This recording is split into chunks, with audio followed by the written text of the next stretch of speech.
Okay हाँ, so for global certification what you need is, देखिए जैसे ये है मेरा डैशबोर्ड जिसमें ये देखिए मेरा लॉगिन है। ओके अब मैं इसमें नीचे जाता हूँ तो यहाँ पर देखिएगा माई सब्सक्रिप्शन इज ऑल दिस, अलग अलग सब्सक्रिप्शंस मिल जाते हैं। जब आपको इसका डैशबोर्ड मिलेगा तो आपको ये सब्सक्रिप्शन भी मिल जाएंगे। मेनली यहाँ पर जो नीचे जाते हैं ना तो ये है start training now. Once you get this dashboard तो आपको यहाँ पर स्टार्ट ट्रेनिंग नाउ में JNCA जूनोज एसोसिएट, जो मैंने जो ग्लोबल सर्टिफिकेशन किया वो वाला, तो जब आप इस पर क्लिक करते हैं तो you will be redirected to the learning material, the learning material that is here. तो देखिए यहाँ पर ये जो सेक्शन है ये सेक्शन कहलाता है गेटिंग स्टार्टेड विथ नेटवर्किंग। इसके अंदर जब आप जाते हैं तो इसके अंदर भी थोड़े से मॉड्यूल्स हैं जिसमें पूरा कंप्यूटर नेटवर्किंग के बेसिक्स को बहुत ही अच्छे तरीके से समझाया गया है, सिखाया गया है। Like you won't find this good kind of explanation in any one of the books or any website. Proper animation से बहुत अच्छे से इन लोग ने इसको समझाया है। It's not going inside. और फिर उसके बाद जब आप ये पहला वाला जो गेटिंग स्टार्टेड इसको कंप्लीट कर लेते हैं तो आपको यहाँ पर एक बैच ये मिल जाता है कंप्लीट करने का। इस पर जब मैं क्लिक करूँगा तो एक अलग टैब में मेरा ये जो कंप्लीशन ऑफ गेटिंग स्टार्टेड है वो दिख जाएगा।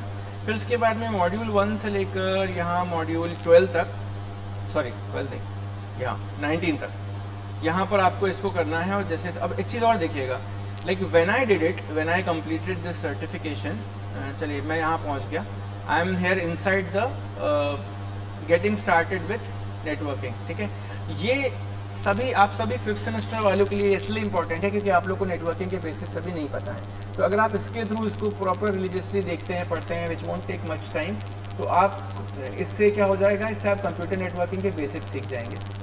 आखिरी में एक टेस्ट और नॉलेज नाम का पार्ट है जिसमें ये जितने भी बेसिक्स आपने सीखे हैं उसका एक टेस्ट हो जाएगा जिससे आपको कंफर्म हो जाएगा that you know all these things. Okay, फिर हम चलते हैं बैक, जो मैं आपको मेन मॉड्यूल की बात कर रहा था। देखिए ये जो थ्योरी है ई लर्निंग वाली, गेटिंग स्टार्टेड वाली, ये तो जनरल है, इसमें जूनिपर का कहीं नाम नहीं आएगा।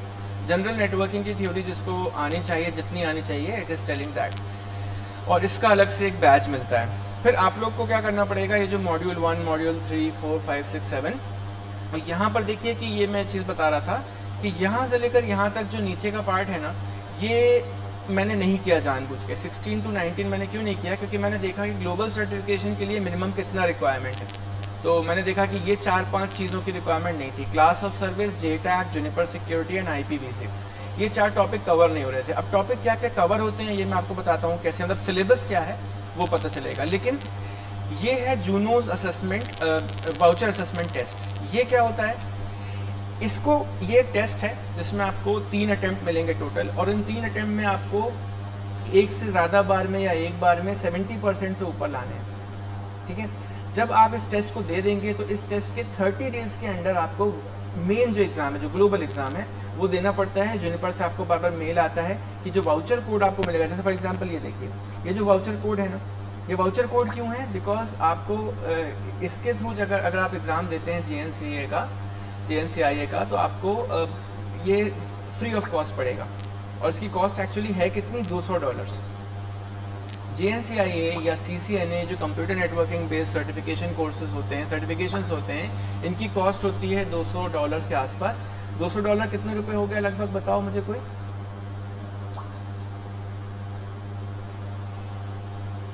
$200 पता है कितना हो गया? मैं आज ही सुबह कैलकुलेट कर रहा था कि मैंने कितना महंगा एग्जाम दिया है। It's of about 20,000। मैंने 75 रुपीज़ के आसपास इमेजिन किया था, इतना ही है ना डॉलर इंडियन रुपीज़ में। Yes sir.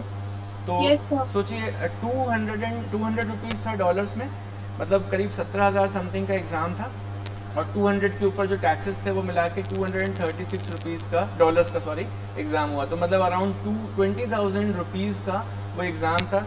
लाइक मेरे लिए तो बहुत नाक वाली सवाल हो रहा था कि मेरे को ये सर्टिफिकेशन करने का मिल रहा है, और मैंने अगर इसमें फ़ेल हो गया तो बीइंग अ टीचर मेरी खुद की नाक भी कट जाएगी, और थोड़ा सा एडू स्किल्स की तरफ से, देन जूनिपर की तरफ से इट्स फ्राउंड अपॉन कि you are not passing a test in the first attempt. And the problem was that after I get the 100% discount, the second time I'll try, I won't get 100%, तब मुझे 70% discount मिलता। 70% discount मतलब फिर मुझे अगली बार 4,000 रुपये अपने जेब से लगाने पड़ते हैं। ओके, जो चीज़ मुझे फ्री ऑफ कॉस्ट पड़ रही थी वो मुझे 4,000 रुपये में पड़ती। पास्ट में ऐसा हुआ है because of the lack of guidance. आप में से कुछ लोग या आपके सीनियर बैच के, मुझे याद नहीं कौन, उन लोगों को 10 या 8-10 बच्चों को ये वाउचर मिले थे। अब उन लोगों ने उस वाउचर को सीरियसली नहीं लिया और लोग ने फटाफट बिल्कुल बिना प्रिपरेशन के ये जो ग्लोबल एग्जामिनेशन है वो अटेम्प्ट किया और सब के ज़ीरो आए, दे ऑल फेल्ड। तो उसकी वजह से हम लोग को जो हमारा पॉइंट ऑफ कॉन्टैक्ट है वो प्लस जूनिपर सबसे बहुत बुरी फटकार पड़ी। तो what I am saying, it is not compulsory to do global examination, but you feel, if you feel a little bit कि आपको अगर लगता है, आप कॉन्फिडेंट हो कि आप थोड़ी सी प्रिपरेशन से, 1-8 महीने की प्रिपरेशन से ये ग्लोबल एग्ज़ाम निकाल सकते हो, तो आई विल रिकमेंड। क्योंकि बहुत जॉब अपॉर्चुनिटीज़ हैं नेटवर्किंग वालों के लिए, बहुत ईजी गोइंग जॉब्स हैं starting from the beginning and they go up to very high paying jobs. तो वो जॉब्स क्या हैं आई विल टेल यू। मैंने थोड़ा सा रिसर्च किया है और मैं आपको जो डैशबोर्ड मैंने भी आपको दिखाया था ना, उस डैशबोर्ड के थ्रू भी मैं आपको इस चीज़ के लिए गाइड कर दूंगा कि जॉब्स एक्चुअली कहाँ से ढूंढनी है।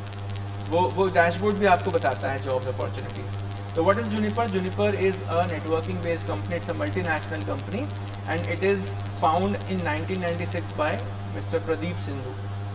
ओके, और इनकी फ़ोटो भी आप कभी नेट पे देखिएगा।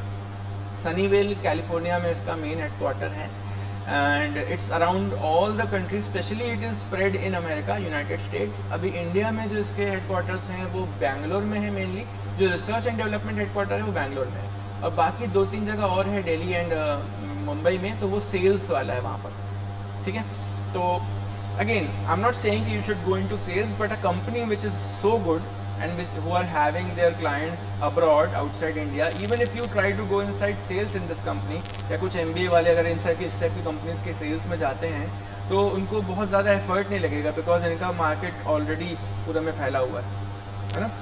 तो ये करते क्या हैं, they make routers, they make switches, they make software which manage network और सिक्योरिटी प्रोडक्ट्स बनाते हैं। तो जो लोग साइबर सिक्योरिटी का बहुत ज़्यादा हाइप बना रहे हैं या आप लोग को लगता है कि मुझे साइबर सिक्योरिटी में जाना है, तो आपको साइबर सिक्योरिटी नेटवर्किंग के थ्रू ही जाना पड़ेगा। साइबर सिक्योरिटी का रास्ता डायरेक्ट नहीं है। A person who is not good in computer networking will not do very good in cyber security. तो computer networking, hardware, software, everything should be very very good.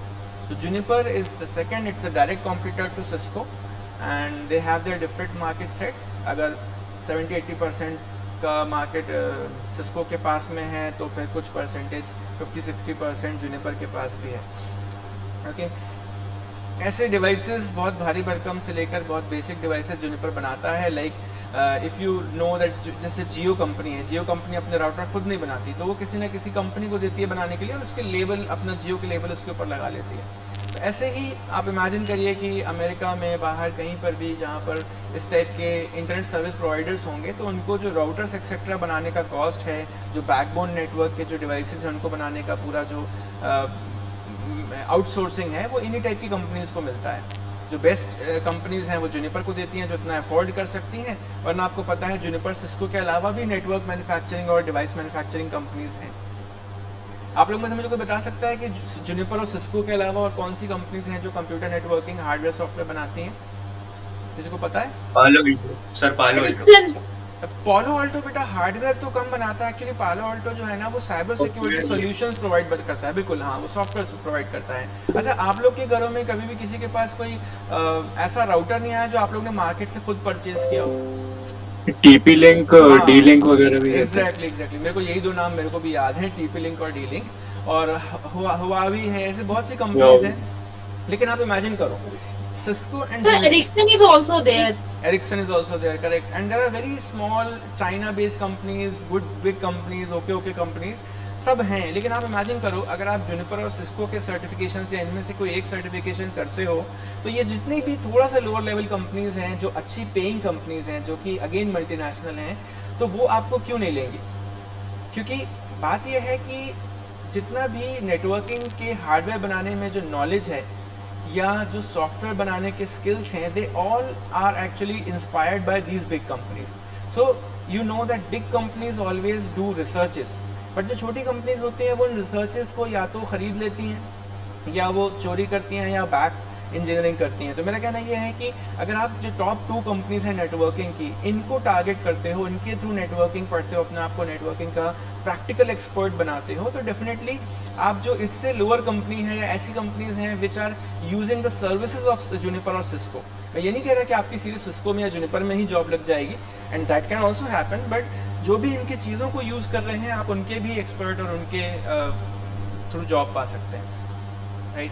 तो Juniper जो है इसके customer clients बड़े बड़े service providers हैं, Amazon, Microsoft, Google. खासतौर पे जो क्लाउड बेस्ड सर्विस प्रोवाइडर्स होते हैं ना बेटा, they need this kind of hardware companies. और फॉर एग्जांपल आप इमेजिन करो, आपने एक क्लाउड का एक EC2 इंस्टेंस परचेज किया। आप सब लोग ने लगभग AWS की ट्रेनिंग कर चुके हैं, तो आपने देखा होगा sitting on my desktop I can start and make it up and running any one of the computer which is somewhere in US।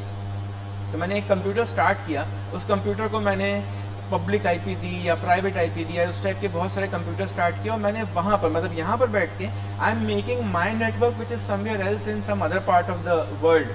तो आप इमेजिन करो कि वहाँ पर जहाँ पर भी इनके डेटा सेंटर्स हैं, वहाँ क्या नेटवर्किंग डिवाइसेस की ज़रूरत नहीं पड़ती होगी। अगर आप अमेज़ॉन की वेबसाइट पर जाते हैं, जहाँ पर उस वेबसाइट का नाम मैं आपको बताता हूँ, अमेज़ॉन स्टोर, एक मिनट, AWS स्टोर, हाँ, that is called AWS store, exactly, हाँ ये है मार्केट प्लेस, सॉरी, उसका नाम है AWS अमेज़ॉन मार्केट प्लेस। ये एक तरीके की शॉपिंग पोर्टल है उनके लिए जो लोग कंपनीज के तरीके से कुछ सर्विसेज को परचेज करना चाहते हैं। तो for example if I search Juniper here, तो जूनिपर इनका एक सेलर है, एक्चुअली AWS मार्केट प्लेस का एक सेलर जूनिपर है। जूनिपर क्या करता है, कंपनीज को फायरवॉल बेचता है,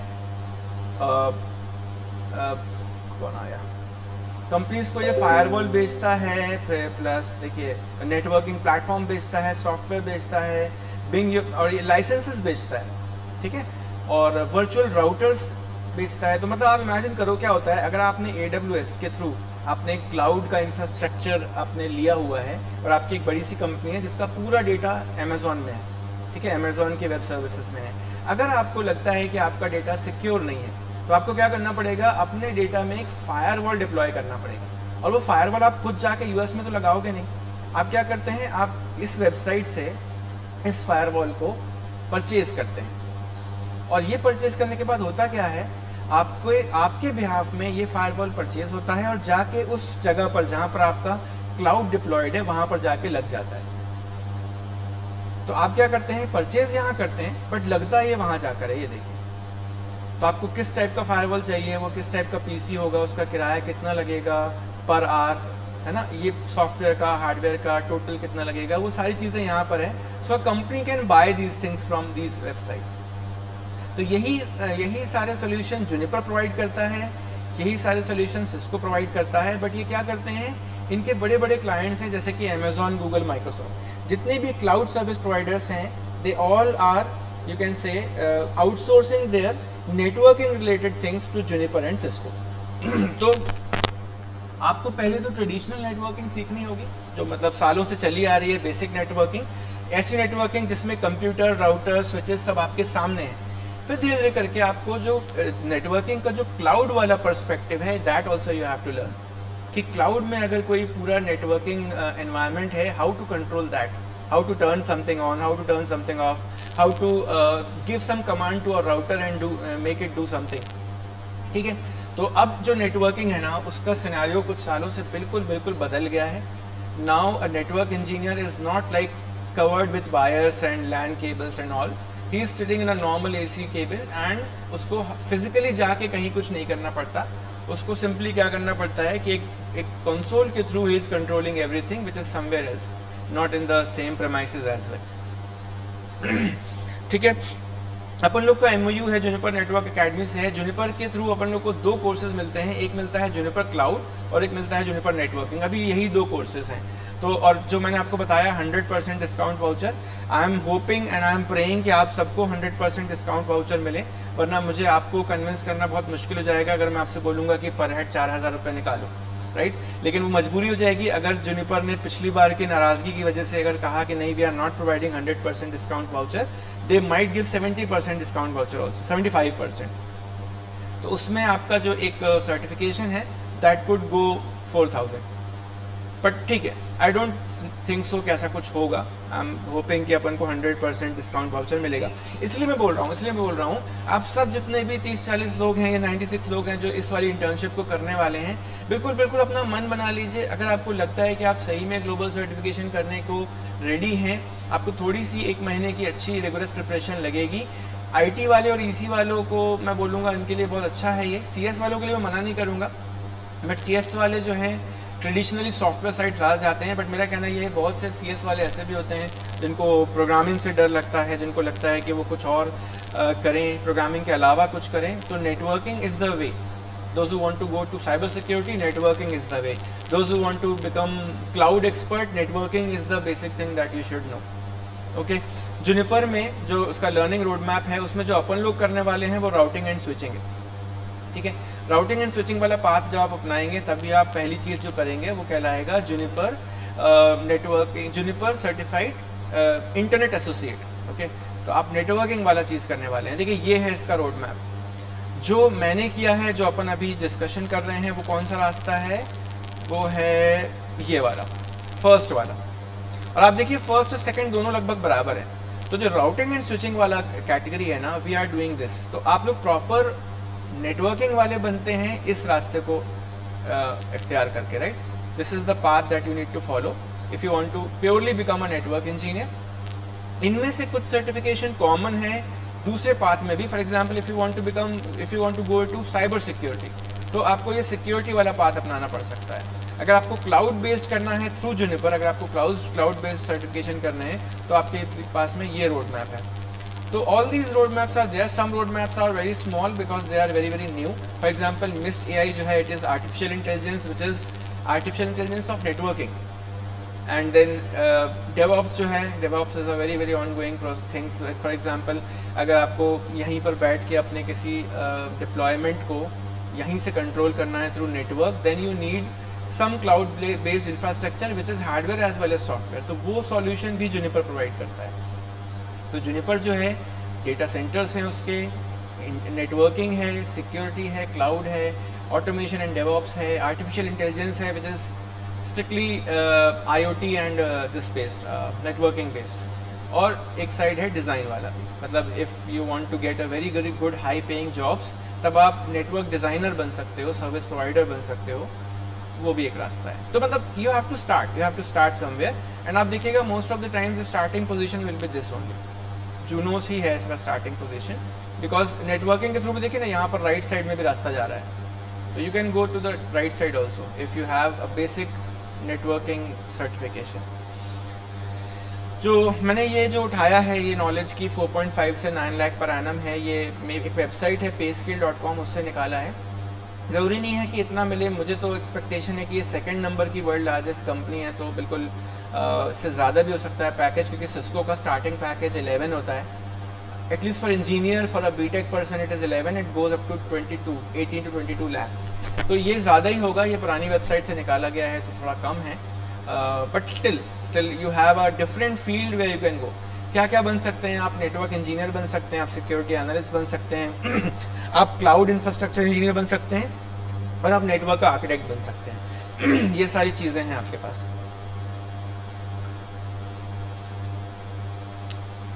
ये भी payscale.com से ही निकाला है मैंने। सैलरीज आई डोंट नो, उतना मैटर नहीं करती। जब कंपनी आती है तब सैलरी दिखाई देती है, तब हम इस बात को चूज़ कर सकते हैं कि कहाँ पर जाना है। बट सबसे ज़्यादा कॉमन जो है ना, ये जो थिक लाइन है ये बता रही है कि सबसे ज़्यादा कॉमन जो है नेटवर्क इंजीनियर बनते हैं। अगर आप करियर पाथ चूज़ करते हैं जुनिपर में, तो आपको नेटवर्क इंजीनियर बनने की सबसे ज़्यादा उम्मीदें हैं, सबसे ज़्यादा कह सकते हो कॉमनली ऑफर्ड जॉब्स हैं। जो थोड़ा कम कॉमनली ऑफर्ड है वो सिक्योरिटी वाली है, because there are very rare chances that from a actually network वाला सिक्योरिटी साइड जाए तो उसको एक अलग स्किल सीखने पड़ते हैं। नेटवर्किंग के स्किल्स तो उसके बेसिक रहते हैं, बट आपको सिक्योरिटी साइड जाने के लिए अलग चीज़ें सीखनी पड़ती है। और फिर network admin is a like highest paying job. You will go into it once you are like having some experience. आपको कुछ एक्सपीरियंस होना चाहिए नेटवर्क एडमिन बनने के लिए, एकदम से नेटवर्क एडमिन की जॉब नहीं मिलती है। कुछ क्लाइंट्स हैं जो इसके हैं, ये तो मैं आपको अलग से दिखा दूंगा। इंडिया में जो क्लाइंट्स हैं ना, या इंडिया में जो सारी जो जॉब अपॉर्चुनिटीज़ मिली, मैंने देखा Indeed.com से उठाया था मैंने ये उस टाइम पे, ये 1 महीने पहले मैंने इसको बनाया था स्लाइड को। तो कुछ कंपनीज हैं जो जूनिपर के नेटवर्क सॉल्यूशंस को यूज़ करती है and they were offering some jobs like network engineer, network admin, security engineer, data engineer, all these jobs are offered by these companies and these companies are all in India. और मैंने specifically India based job ही निकाली because abroad की jobs दिखाओ तो वो थोड़ा realistic नहीं लगता, राइट? तो यहाँ पर है। ओके, मुझे बताओ आपको इससे रिलेटेड कोई question about career, about comparison with Cisco and all?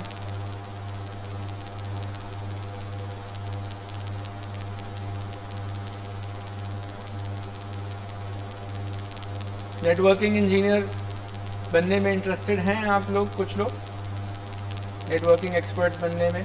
Yes sir. सो बिल्कुल, फॉर एग्जांपल अंजनी, आप ईसी वाले हो, you can really opt this. Yes Aditi, tell me. Sir, I am just interested in being network engineer. Yeah, that's what. See, the first thing that you can get is networking. Like for example, अपने पास अब दो रास्ते हैं, the world topmost company that is Cisco and the world second best company which is Juniper. तो आप इन दोनों में से कुछ चूज करिए। मैं तो कहूँगा दोनों चूज करिए, बिकॉज क्या होता है किसी भी फील्ड में अगर आपको अपना आपको एक्सपर्ट दिखाना है ना, तो आपको उसमें पूरा इन्वॉल्व होना पड़ता है। लाइक आपको नेटवर्किंग की थ्योरी, नेटवर्किंग की प्रैक्टिकल, मतलब अपने आपको आपको कंप्यूटर नेटवर्किंग के कॉन्सेप्ट से घेरना होगा। And computer networking I will say कि इट्स नॉट स्मॉल, बहुत बड़ा टॉपिक है, बहुत ज़्यादा है। इट इवॉल्व्स ऑल्सो, बढ़ता रहता है, चेंज होता रहता है, तो है तो ज़्यादा। तो अगर आप बनना चाहते हो तो मेरा कहना ये अपने आप को बहुत ज़्यादा डिस्ट्रैक्ट, डिविएट नहीं करना। प्रोग्रामिंग अच्छी रखना, बिकॉज क्या होता है हर कंपनी जब भी कुछ रिटन एग्जाम लेती है तो थोड़ा बहुत अपने रिटन में, इंटरव्यू में प्रोग्रामिंग के बेसिक्स पूछ लेती है, because programming is the first aptitude that helps the employer to judge whether you are very good, having a good mind or not. है ना, प्रोग्रामिंग एक तरीके का एक छोटा सा एप्टीट्यूड जैसा हो गया है कि आपके लॉजिक कितने अच्छे काम करते हैं, तो वो तो है। और कोई अच्छा प्रोग्रामर है तो बहुत जल्दी बाकी चीज़ें भी सीख जाता है। तो प्रोग्रामिंग से ऐसा मत करना कि नेटवर्किंग साइड हो तो प्रोग्रामिंग ज़ीरो कर लो, लेकिन हाँ मिनिमल प्रोग्रामिंग से अपना काम चल जाता है। किसी और ने भी हैंड रेज किया था। Yes Tanu, you are saying something?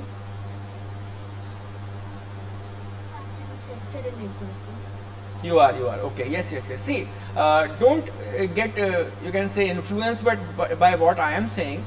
My specialization when I did MTech was networking and communication. So जो भी जिसमें इंटरेस्ट जिसको होता है वो उसी की मार्केटिंग करता है। बट मैं जानता हूँ आप में से बहुत सारे लोग जो है ना, they are afraid of programming.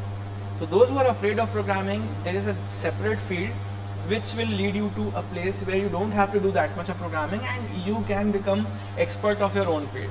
उनमें से ये है कंप्यूटर नेटवर्किंग। तो मैं आपसे सबसे बोलूँगा, आप सब लोग 5th सेम में हो, अभी आप लोग जैसे कंप्यूटर नेटवर्किंग कर रहे हो जूनिपर से, आप लोग में से कुछ लोग जो है इसके बाद चाहो तो साइबर सिक्योरिटी साइड जाना, चाहो तो कुछ लोग सिस्को के एक्सपर्टीज बन जाना, सिस्को के जो सर्टिफिकेशन है वो करना। तो मेरा कहना है आपके जो सर्टिफिकेशन है ना वो डिस्ट्रीब्यूटेड या कह सकते हो स्टैगर्ड नहीं होने चाहिए, वो एक ही लाइन में चलने चाहिए। मतलब आपके सर्टिफिकेशन है तो कहीं नेटवर्किंग जूनिपर से, तो नेटवर्किंग किया आपने सिस्को से, फिर उसके बाद में एक आध इन दोनों में से कोई ग्लोबल सर्टिफिकेशन हो, और इसके जो और एडवांस सर्टिफिकेशन हैं CCNA 1, CCNA 2, CCNA 3, ये सब करो। तो मेरा कहना ये है कोई भी इस फील्ड में एक्सपर्ट बनने के लिए आपको कम से कम 1 से 2 से 3 साल लगते हैं।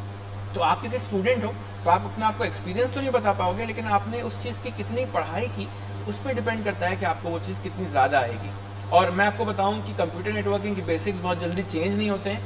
साइड में आपको थोड़ा सा क्लाउड बेस्ड चीज़ें भी पढ़नी पड़ेंगी, क्लाउड कैसे काम करता है, ये सब चीज़ें, और बस लिनक्स के कमांड धीरे धीरे आने चाहिए। तो there is a very properly defined path कि आपको करना क्या है। जैसे होता है ना कन्फ्यूजन, पाइथन सीखें, C++ सीखें, जावा सीखें, यहाँ कन्फ्यूजन नहीं है। यहाँ आपको कंप्यूटर नेटवर्किंग के बेसिक्स अच्छे से आने चाहिए, एडवांस आना चाहिए, मतलब थ्योरेटिकली तो बिल्कुल आप एक्सपर्ट होने चाहिए।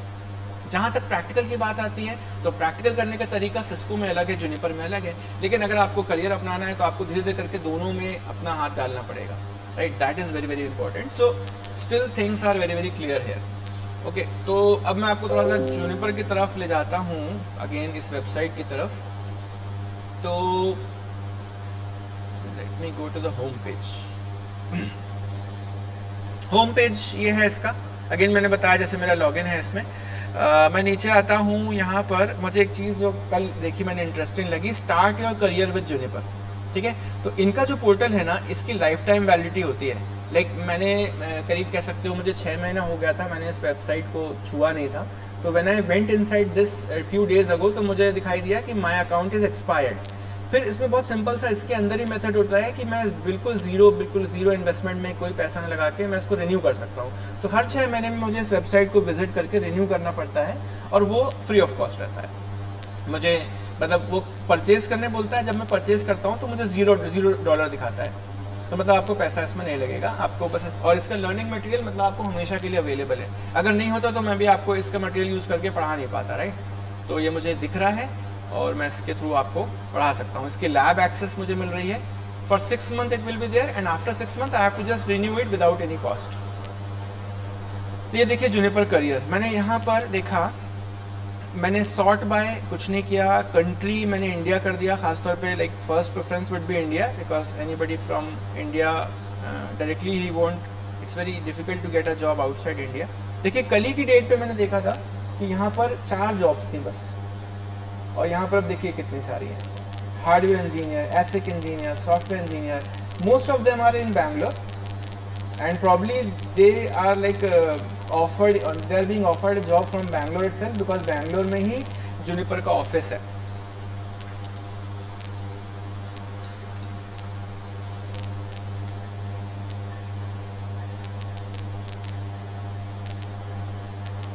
ये है लाइक है ना काम करने लायक जगह, because they are MNCs, they are not like capturing a single floor in a big building where other floors are dedicated to some other company। ये प्रॉपर ऐसे लोग हैं जिन्होंने पूरा लैंड अचीव मतलब एक्वायर करके रखा होगा, और ये पूरी बिल्डिंग ही उन्हीं की है। And this is the Bangalore office. I have not seen the Mumbai office है, बट अगेन मेरा कहना ये है कि I will tell you one thing, there was a batch when I taught in my previous college. एक बैच था जहाँ पर किसी का कोई प्लेसमेंट नहीं हुआ था, ठीक है। उसमें उस दौरान कंपनी आई थी, कुछ रिसेशन चल रहा था, उनके लिए कंपनीज बहुत कम आई थी। तो उस स्टूडेंट ने क्या किया, CCNA 1 का सर्टिफिकेशन किया being in Bangalore, and he applied in Cisco. और डेफिनेट सी बात है, उसने सर्टिफिकेशन किया होगा, उसने नॉलेज भी अपने शो किया होगा। Then he got, when he met me after 2 years of passing out from the college, उसने बताया मैं सिस्को में हूँ अभी। तो मेरा कहना ये है कि ये नेटवर्किंग के जो सर्टिफिकेशंस होते हैं, ये कह सकते हो कि अनसेट वे में गारंटी है आपको इन फील्ड में जॉब पाने की। लेकिन बात वहीं आ जाती है कि आपके पास सर्टिफिकेशन है लेकिन आप आंसर्स नहीं दे पा रहे, तो बात वहीं ख़त्म हो जाती है। तो थिंग्स हैव कंडीशन। तो देखिए यहाँ पर कितनी सारी जॉब्स हैं। ये जॉब जो हैं ये डायरेक्टली जो है चेंज होती रहती हैं। फॉर एग्जांपल जो सबसे basic job let's say networking engineer की, या चलिए सॉफ्टवेयर इंजीनियर की में जाते हैं। सॉफ्टवेयर इंजीनियर की जॉब पता है इसमें क्यों लग रही है, क्योंकि जो आपका नेटवर्किंग का जो सिस्को का जूनिपर का जो पूरा बेसिस है ना, वो पूरा लिनक्स पे चलता है। तो जूनिपर का जो ऑपरेटिंग सिस्टम है वो लिनक्स बेस है, इसलिए इनको सॉफ्टवेयर इंजीनियर की भी ज़रूरत पड़ती है। कोई अगर प्रोटोकॉल स्टैक बनाना है तो भी प्रोग्रामिंग की ज़रूरत पड़ती है। तो आई एम नॉट सेइंग, जैसे मैंने कहा था ना कि IT और EC वालों के लिए बहुत अच्छा है, उनके लिए अच्छा है सिर्फ नेटवर्किंग साइड जाने के लिए, बट जिनकी कोडिंग अच्छी है वो भी इन कंपनीज को इम्प्रेस करके they can go into this. ठीक है, देखिए testing automation frameworks, what it is using Python, right. C++ भी कई बार बहुत इंपॉर्टेंट होती है फॉर नेटवर्किंग इंजीनियर्स। तो प्रोग्रामिंग तो सब जगह लगनी है, बट क्या चाहिए, मिनिमम क्वालिफिकेशन क्या है। अच्छा, मैंने एक चीज़ और यहाँ पर फिल्टर में नहीं लगाई, ये मैंने यहाँ पर जॉब टाइप जो है ना सारे रखे हैं, इसलिए ज़्यादा है। मैं इसको न्यू का कॉलेज ग्रेजुएट सर्च कर लेता हूँ। तो न्यू कॉलेज ग्रेजुएट्स के लिए थोड़ा सा कम जॉब्स हैं, फ्रेशर्स के लिए कम जॉब्स हैं, इंटर्न्स के लिए कम जॉब हैं, क्योंकि इंटर्न्स को फिजिकली प्रेजेंट होना पड़ता है, और जूनिपर के हेडक्वार्टर्स कम है, बैंगलोर में है या बाहर है, तो थोड़ा सा इसलिए प्रॉब्लम है। Network QA engineer, quality assurance, they will be kind of testers, network testers. तो क्या क्या नॉलेज चाहिए आपको, BA BS MS होना चाहिए फ्रॉम इलेक्ट्रॉनिक्स। ये क्या है, electrical and electronics and computer science. EECS जो होता है वो electronics, electrical and computer science branch को इकट्ठा बोला जाता है, और इससे रिलेटेड और भी ब्रांचेस। आपको क्या आना चाहिए, आपको राउटर्स एंड स्विचेस के बारे में आना चाहिए, और जो ट्रैफिक जनरेशन टूल्स हैं जैसे वायरशार्क एक्सेट्रा, इन पे काम आना चाहिए। तो आपको बस अपने आप को उस डायरेक्शन में पुश करना है और बिल्कुल स्ट्रिक्टली पुश करना है। तो नेटवर्किंग की फील्ड में तो बहुत सारी चीज़ें हैं, प्रोजेक्ट्स हैं, बहुत सारी चीज़ें हैं। ओके, तो चलिए अब लोग प्रॉपर स्टार्ट करते हैं, क्या पढ़ना है, कैसे पढ़ना है। So my first aim would be to teach the basics of computer networking. Okay, तो that I am planning to do it from this website only. मैं अगर खुद से कुछ स्लाइड बनाऊंगा, वो स्लाइड्स भी इसी वेबसाइट से इंस्पायर्ड होगी and it will take time. So best would be that I will show you, teach you using this website only. और पहले तो आप सभी का, इवन मेरा भी ये प्रायोरिटी होनी चाहिए कि मैं इसको कंप्लीट करूँ मतलब प्रॉपरली पढ़ के कंप्लीट करूँ। Getting started with networking. Okay, हाँ एक चीज़ और, आपको जो AICTE सर्टिफिकेट है वो कब मिलेगा, जब आप ये सर्टिफिकेट अपलोड करोगे। फाइनली आपको ये वाला सर्टिफिकेट अपलोड करना है, कौन सा, वाउचर असेसमेंट टेस्ट। मेरी आपसे सभी से रिक्वेस्ट है, वाउचर असेसमेंट टेस्ट मिलने के बाद में ना आप ग्लोबल एग्जामिनेशन देने के पहले, मतलब ग्लोबल एग्जामिनेशन देना हो तो मेरे टच में रहिएगा, खुद से अप्लाई मत करिएगा, because I want to first check whether you are really serious about giving global exam और not. I don't want everybody to give the global exam, I want people those who will try to crack it for the first time only, because first time आपने इसको crack नहीं किया तो आपके अगली बार जब आप रीअटेम्प्ट करोगे तो आपके जेब से 4000 रुपये लग जाएगा। वो मैं जानता हूँ कि आप लोग नहीं कर पाओगे और नहीं करोगे, हम चाहते भी नहीं फिर आप करें, ठीक है। पैसा खर्च करके अगर आप कोई सर्टिफिकेशन करते हैं मतलब आप रियली उस चीज़ के लिए सीरियस हैं, आप डेस्परेट हैं उस डायरेक्शन में जॉब पाने के लिए। और मैं चाहता हूँ कि जो 20,000 के कॉस्ट का जो सर्टिफिकेशन है वो आप करते हैं तो उसको बहुत सीरियसली करिएगा।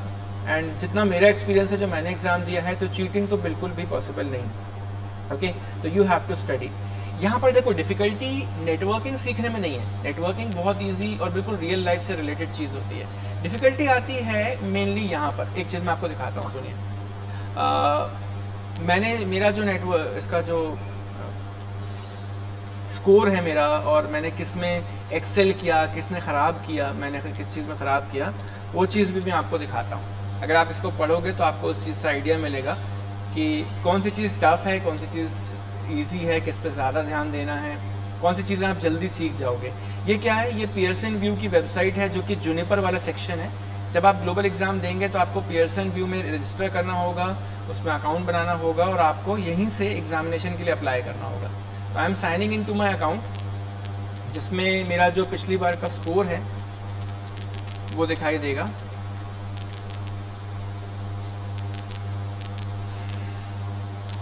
तो अगर मैं एग्ज़ाम हिस्ट्री में जाता हूँ, देखिए ये पहली बार में, देखिए मेरा एग्ज़ाम कैंसिल हो गया था 19 फरवरी को। क्या हुआ था कि because of some issues in my computer there were some virtual images installed, and मेरे में क्या होता था, वर्चुअल जो वो है ना VMware एक्सेट्रा वो इंस्टॉल होते थे, तो मेरा टेस्ट प्रॉपरली सक्सेसफुली हो नहीं पाया। तो फिर मैंने इसको रीशेड्यूल किया। ये फेल्ड वाला था, ये मतलब फेल्ड मतलब it was not successful. So they reschedule my test on 7th of March. 19 फरवरी को मेरा नहीं हो पाया था टेस्ट, तो 7th ऑफ मार्च को रीशेड्यूल किया, वो सक्सेसफुल रहा। और इसमें तो उसके बारे में ज़्यादा नहीं है, but I will return to dashboard and show you my score card. The score card why I am showing just for the reason कि आपको ये दिखाई दे कि क्या क्या पूछा जाता है और किस किस पोर्शन में मेरे कितने मार्क्स आए। इस टेस्ट को बोलते हैं JN0104। ओके, इनके कोड होते हैं, तो जूनोस एसोसिएट को कहते हैं JN0104। ये है मेरा स्कोर रिपोर्ट और मेरे को टोटल स्कोर मिले 75। ओके, यहाँ पर बहुत सारे सेक्शंस थे, जिसमें पहला सेक्शन है नेटवर्किंग फंडामेंटल। पहले ये सेक्शन नहीं हुआ करता था। जूनिपर के इस टेस्ट में जो ग्लोबल एग्जाम है, इसमें JN0103 जब होता था कोड, तो ये जो फर्स्ट वाली चीज़ है वो नहीं पूछते थे, नेटवर्किंग के फंडामेंटल नहीं पूछते थे। लेकिन अब पूछते हैं तो मतलब आपको नेटवर्किंग के फंडामेंटल आने चाहिए। ऐसा नहीं हो सकता कि आपको नेटवर्किंग में 0 हो और आप जूनिपर के सारे कमांड्स को रट लें और फिर ये एग्ज़ाम दे दें, क्योंकि आपसे बेसिक्स भी पूछे जाएंगे। ओके, तो आपको नेटवर्किंग की थ्योरी आनी चाहिए, फिर उसके बाद आप जूनिपर कर सकते हो। फिर उसके बाद देखिए मेरे सबसे कम मार्क्स किस में है, बताओ, दिख रहा है, routing policy and firewall filter. अब इसमें कम मार्क्स मेरे क्यों हैं, और देखिए ऑपरेशनल मॉनिटरिंग एंड मेंटेनेंस, इसमें कम मार्क्स इसलिए हैं क्योंकि क्या होता है बहुत सारे कमांड्स होते हैं, there are too many commands to do many things. तो मतलब जैसे आप लोग पता नहीं माइक्रो कंट्रोलर की कोई चीज़ें पढ़े होंगे कि नहीं, जैसे कोई भी एक हार्डवेयर होता है, अगर उसमें n नंबर ऑफ कमांड्स है, 200 कमांड है, 250 कमांड है, या मान लो थोड़ा कम भी है, तो उनको वो क्या क्या करते हैं उन सब के आउटपुट को जानना, उन सब के आउटपुट को एनालाइज करना, आउटपुट में हर एक पोर्शन, हर एक लाइन का क्या मतलब होता है ये जानना थोड़ा सा टफ है। सबसे इजी होता है जूनिपर के ओएस के फंडामेंटल्स को जानना, उसके बाद थोड़ा सा यूज़र इंटरफेस वाली चीज़ें जानना, फिर उसके बाद में देखिए सबसे इजी था I don't know routing fundamental शायद इजी इसलिए पता, थोड़ा ये थ्योरी से काफ़ी मैच करता है। क्या होता है, नेटवर्किंग की थ्योरी चेंज नहीं होती है, लेकिन जूनिपर उस थ्योरी को कैसे इम्प्लीमेंट करता है वो थोड़ा सा बदल जाता है, आपको जूनिपर का पर्सपेक्टिव सीखना पड़ेगा। और सिस्को अगर कोई भी कंप्यूटर नेटवर्किंग को कैसे इम्प्लीमेंट करता है रियलिटी में, वो चीज़ सीखनी पड़ेगी। तो क्या होता है, जैसे आपने कभी जूनिपर की ग्लोबल सर्टिफिकेशन की तैयारी की, तो आपको बिल्कुल जूनिपर के ही पॉइंट ऑफ व्यू सोचना पड़ेगा, उस वक्त के लिए सिस्को को भूल जाना पड़ेगा। और कभी आप सिस्को की तैयारी कर रहे हो तो उस वक्त के लिए जूनिपर को थोड़ा सा किनारे रखना पड़ेगा। ओके, और इस मामले में ये चीज़ जूनिपर को भी पता है, ये चीज़ सिस्को को भी पता है, तो ये लोग कई बार क्या करते हैं, और देखिए ये लोग क्या करते हैं, इनके लिए मजबूरी है, इनका मतलब कह सकते हो ये मार्केटिंग स्ट्रैटेजी है। अगर जूनिपर के डिवाइसेस को कम लोग जानेंगे तो उनको एम्प्लॉयज़ भी कम मिलेंगे, उनको क्लाइंट भी कम मिलेंगे, तो उनके रिक्वायरमेंट है, वो डेस्परेट हैं इस चीज़ को लेके कि लोग सिस्को की चीज़ें ज़्यादा सीखें, जूनिपर के कम सीखें। जूनिपर सोचता है कि जूनिपर के ज़्यादा स्किल्ड इंजीनियर हो, सिस्को के कम हो, क्योंकि उनको जितने अच्छे एम्प्लॉयज़ मिलेंगे उनका एम्प्लॉय बेस बढ़ेगा तो क्लाइंट ज़्यादा लेंगे, अपने डिवाइसेस ज़्यादा लोगों तक पहुंचा पाएंगे और उनकी सर्विस अच्छी दे पाएंगे। ठीक है, that's why I would say कि these companies are there to hire, we just have to show to them that we are really skilled। Okay, तो चलिए अब स्टार्ट करता हूँ मैं।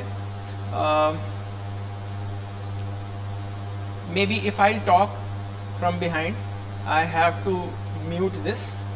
अच्छा एक चीज़ और देखिए, ये पॉपअप में ओपन होता है, जब मैं कोई भी चीज़ खोलता हूँ ना, तो यहाँ पॉपअप ब्लॉकर अगर है आपके कंप्यूटर में, तो ये पॉपअप को प्लीज़ अलाउ कर लीजिए, बिकॉज इसमें जो टेस्ट जो वो खुलते हैं, जो मटेरियल खुलता है, जो स्लाइड खुलती हैं, जो वीडियो ओपन होते हैं, वो एक डिफरेंट पॉपअप में होते हैं। ओके, तो how network works is the first thing, so it will start in a different window, you should have good internet and just that. Juniper के पूरे कोर्स के लिए कहीं पर भी कोई सॉफ्टवेयर इंस्टॉल करने की जरूरत नहीं पड़ती, इनका पूरा लैब एक्सेट्रा थ्योरी सब कुछ क्लाउड बेस्ड है, मतलब सब कुछ प्रॉपर इंटरनेट पे बेस्ड है। ठीक है, एक और अच्छी खबर है कि you can study using your mobile, all the videos are properly visible on mobile, but the labs you have to do on computer. Lab आपकी मोबाइल पे नहीं हो पाएंगी, ठीक है, पूरे क्लाउड बेस्ड लैब हैं तो इसलिए नहीं हो पाएंगी।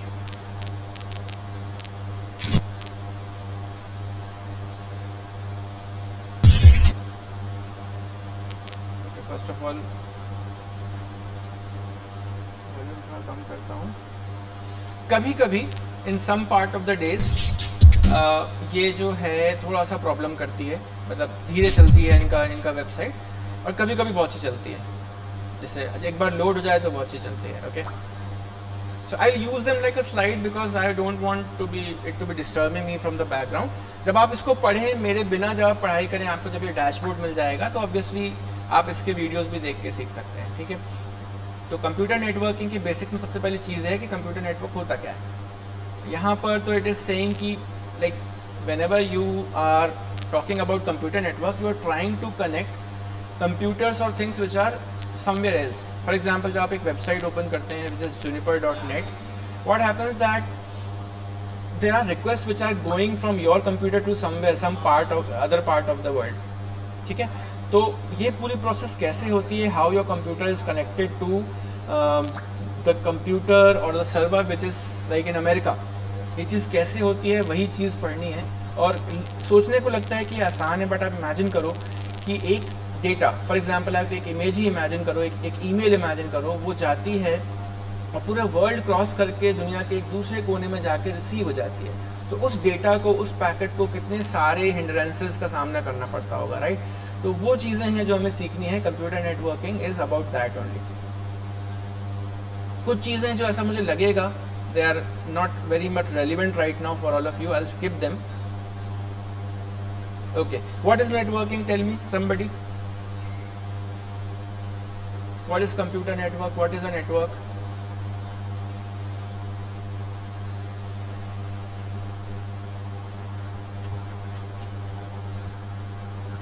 Sir, it connects to computers. It connects to a more computers, yes. And somebody else was saying? Sir, the medium of Yes, sir. interconnection between client servers and other nodes, so that they can share resources or transfer data. Correct. अगर देखिए for example क्या होता है, जैसे EC वाले जो होते हैं ना, वो 6th सेमेस्टर में एक सब्जेक्ट पढ़ते हैं डेटा कम्युनिकेशन. तो डेटा कम्युनिकेशन जो है ना, वो कंप्यूटर नेटवर्किंग नहीं है, बिकॉज डेटा आप किसी और मीडियम से भी सेंड कर सकते हो.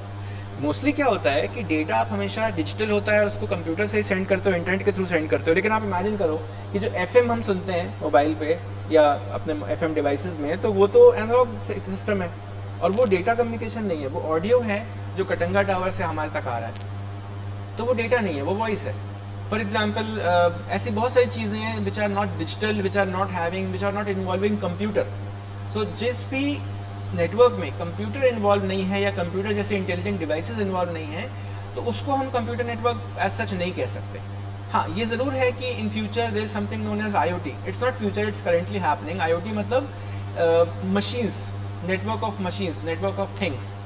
तो वहाँ पर भी क्या होता है कि they are machines, they are not like if they are intelligent, if they are having some intelligence about what they are doing, तो फिर वो भी नेटवर्क बना सकती हैं. तो नेटवर्किंग का मेन कॉन्सेप्ट ये है कि आप डेटा को शेयर करने के लिए जो कंप्यूटर को आपस में इंटरकनेक्ट करते हो, तो वो नेटवर्क है.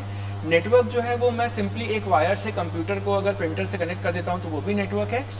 और अगर मैं एक स्विच के हेल्प से 50 कंप्यूटर्स कनेक्ट कर देता हूँ तो वो भी नेटवर्क है. देखिए यहाँ पर कुछ एरर आ रहा है. देखिए एरर आ गया और ये गड़बड़ कर रहा है. ओके, ये चीज़, ये प्रॉब्लम जाती है कई बार. Okay,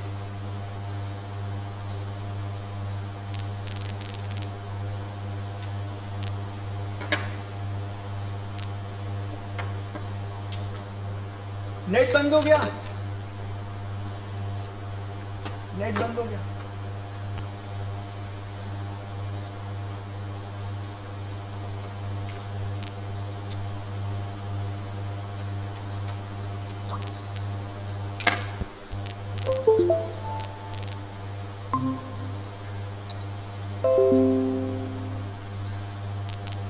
Okay, sorry I got disconnected. एक सेकेंड. प्रॉपर इंटरनेट के बिना ऑनलाइन क्लास तो is very very difficult. Okay, now you can hear me all of you.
Okay, I'm back again.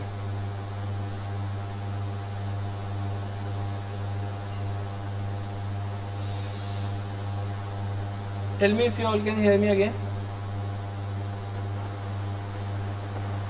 Yes, sir. Audible to us. Okay. So I'm now connected to my mobile internet. But still ये भी देख लेते हैं कि mobile internet से कितना अच्छा चलता है ये।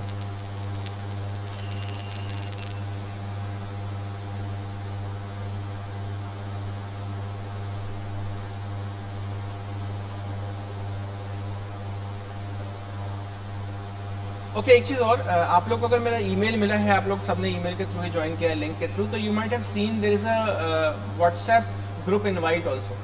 So to that WhatsApp group invite, I want some of you or maybe all of you, I am not restricting anyone, कि आप क्या करिए कि उस ग्रुप को ज्वाइन कर लीजिए।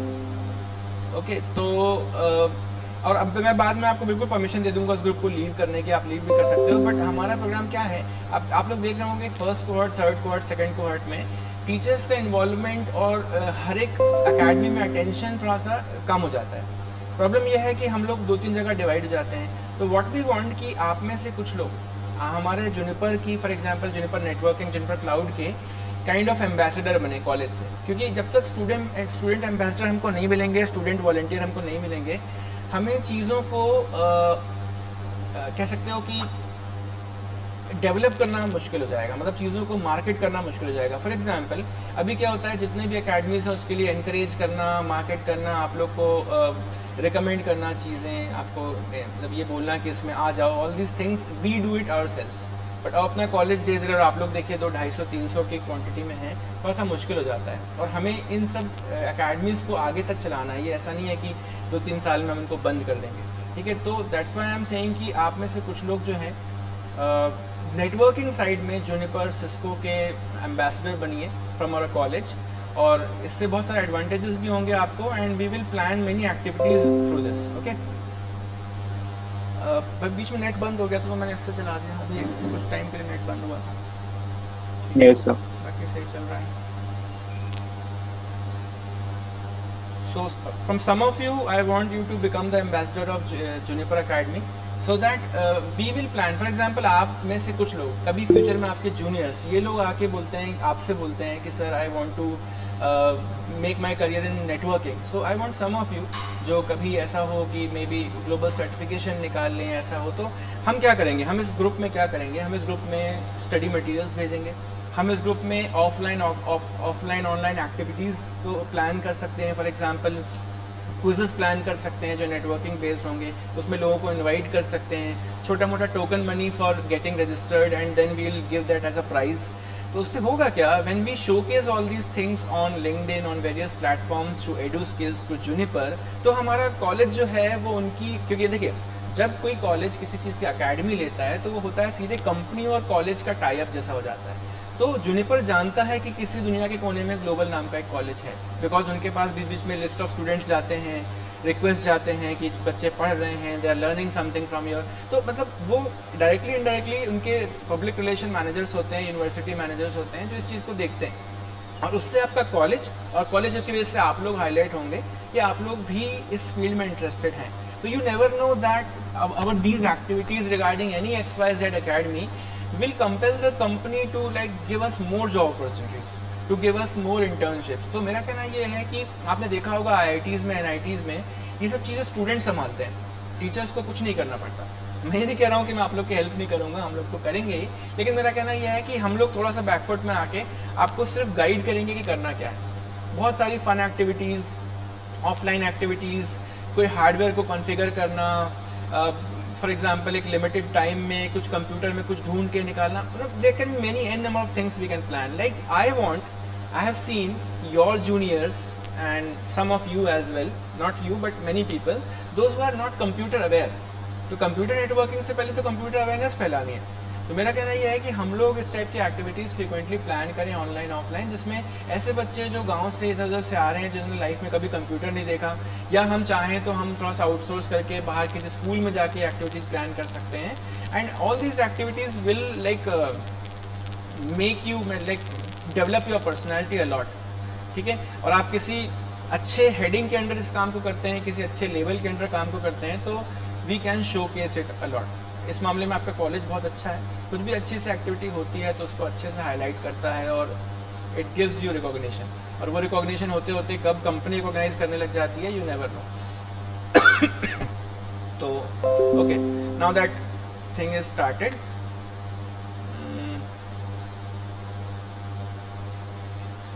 Welcome to the How Networks Work module.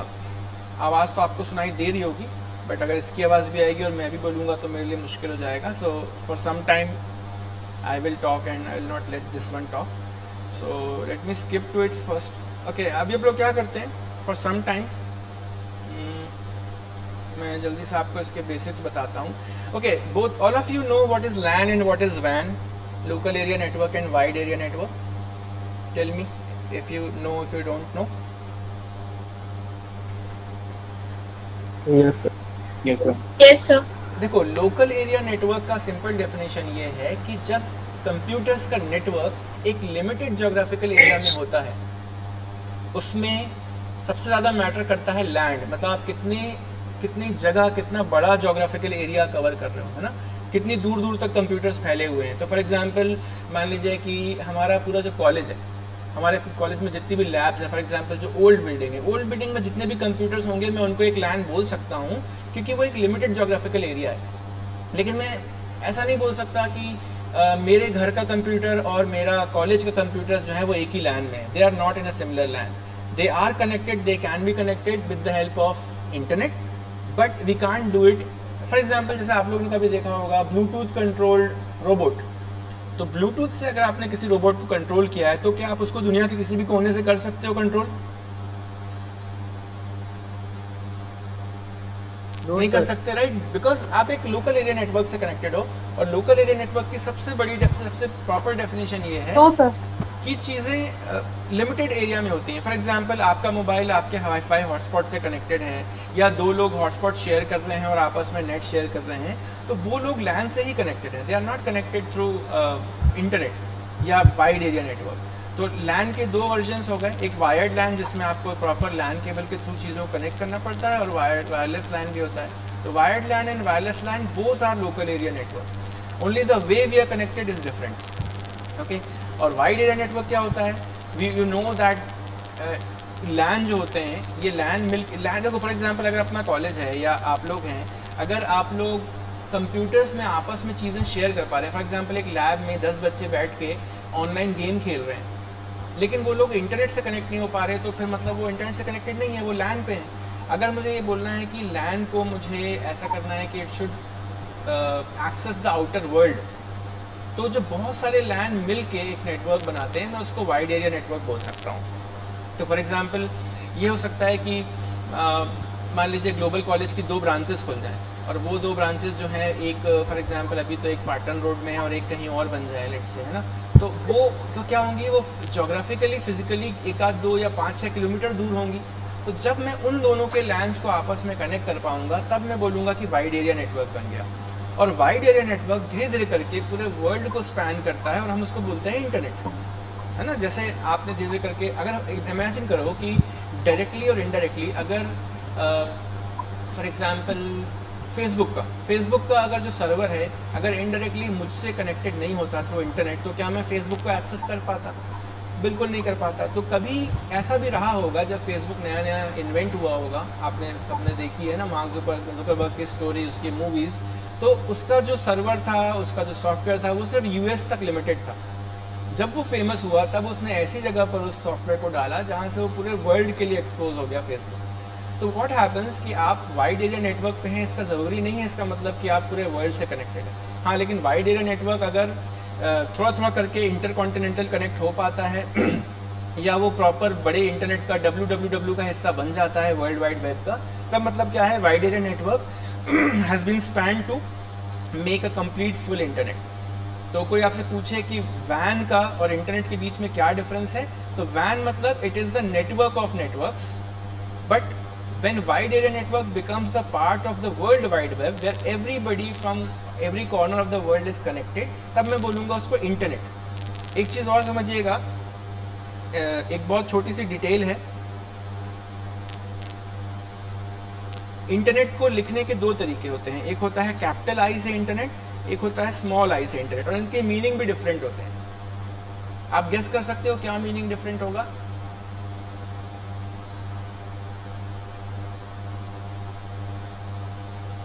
जब आप देखो इंटर जो इंग्लिश वर्ड है इंटर, उसका मतलब क्या होता है, from one thing to another. Like things are happening among 2-3 different things. तो इंटरनेट मतलब क्या होता है कि अगर मैं नेटवर्क का नेटवर्क बना देता हूँ, नेटवर्क्स का नेटवर्क बना देता हूँ, तो वो इंटरनेट होगा एक जनरल वे में इंटरनेट, राइट? जैसे इंट्रानेट होता है, इंटरनेट होता है, वैसा, ठीक है। लेकिन जब ये अभी एग्जैक्टली क्या हो रहा है, ये इंटरनेट मिल के हमें प्रॉपरली जो वर्ल्ड वाइड वेब है उसका एक्सेस दे रहा है। तो जब मैं ये बोलता हूँ कि मेरा इंटरनेट वो वाला इंटरनेट है जिसमें मैं यहाँ बैठ के दुनिया के किसी भी कोने की कोई भी चीज़ एक्सेस कर सकता हूँ, तो मतलब मैं कैपिटल आई वाले इंटरनेट का पार्ट हूँ, है ना। फॉर एग्जाम्पल मैंने एक वेबसाइट बनाई, एक वेब एप्लीकेशन बनाई और उसको मैंने होस्ट नहीं किया, उसको मैंने प्ले स्टोर पे नहीं डाला, तो मतलब मेरी वेब जो एप्लीकेशन है वो लोकल एप्लीकेशन है, उसको मैं जिसको भी उसका सेटअप दे दूंगा वो चलाएगा। या मैंने अपने कॉलेज के लैन में डाल दिया है तो मेरे कॉलेज में बस वो एक्सेस हो पाएगी। लेकिन अगर मुझे उसे कैपिटल आई वाले इंटरनेट का हिस्सा बनाना है तो मुझे उसे प्रॉपरली होस्ट करना होगा, मुझे ऐसे सर्वर पे होस्ट करना होगा जिसको प्रॉपरली वेब स्पेस मिली हुई हो।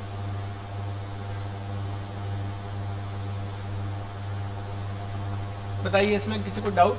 लैन वैन? No sir, no sir. एक पोस्ट ऑफिस मॉडल बहुत ही अच्छा है समझने के लिए computer networking, how post office works. आप सभी लोग पोस्ट ऑफिस वाला मामला तो जानते हो ना, पोस्ट ऑफिस कैसे काम करता है।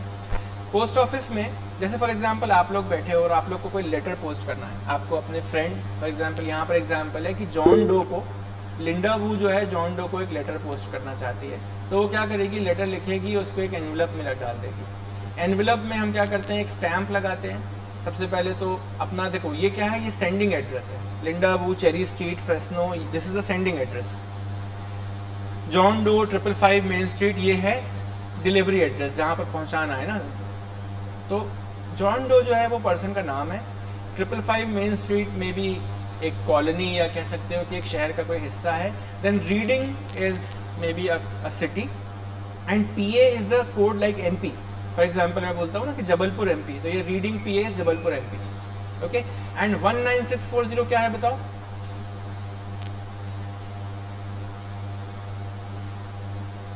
Pin code. Pin code, right. अब मुझे कोई एक बात बताओ, पिन कोड की क्या इंपॉर्टेंस है?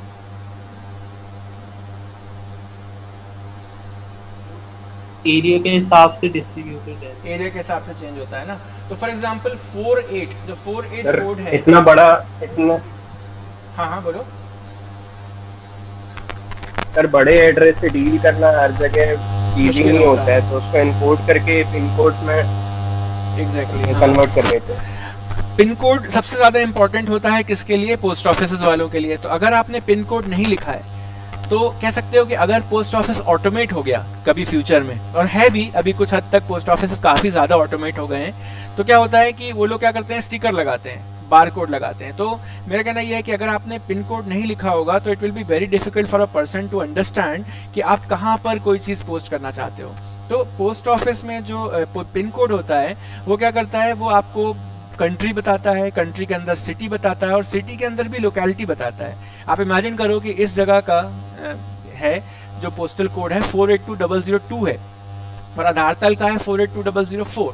तो ऑब्वियस सी बात है कि जब कोई बंदा कोई चीज पोस्ट करेगा तो सबसे पहले तो वो रेलवे से आएगी, ट्रेन से आएगी, ट्रेन का जो पोस्ट ऑफिस वाला एरिया है वहां जाएगी, वहां से एक ट्रक में भर के वो डायरेक्टली मेन पोस्ट ऑफिस में जाएगी।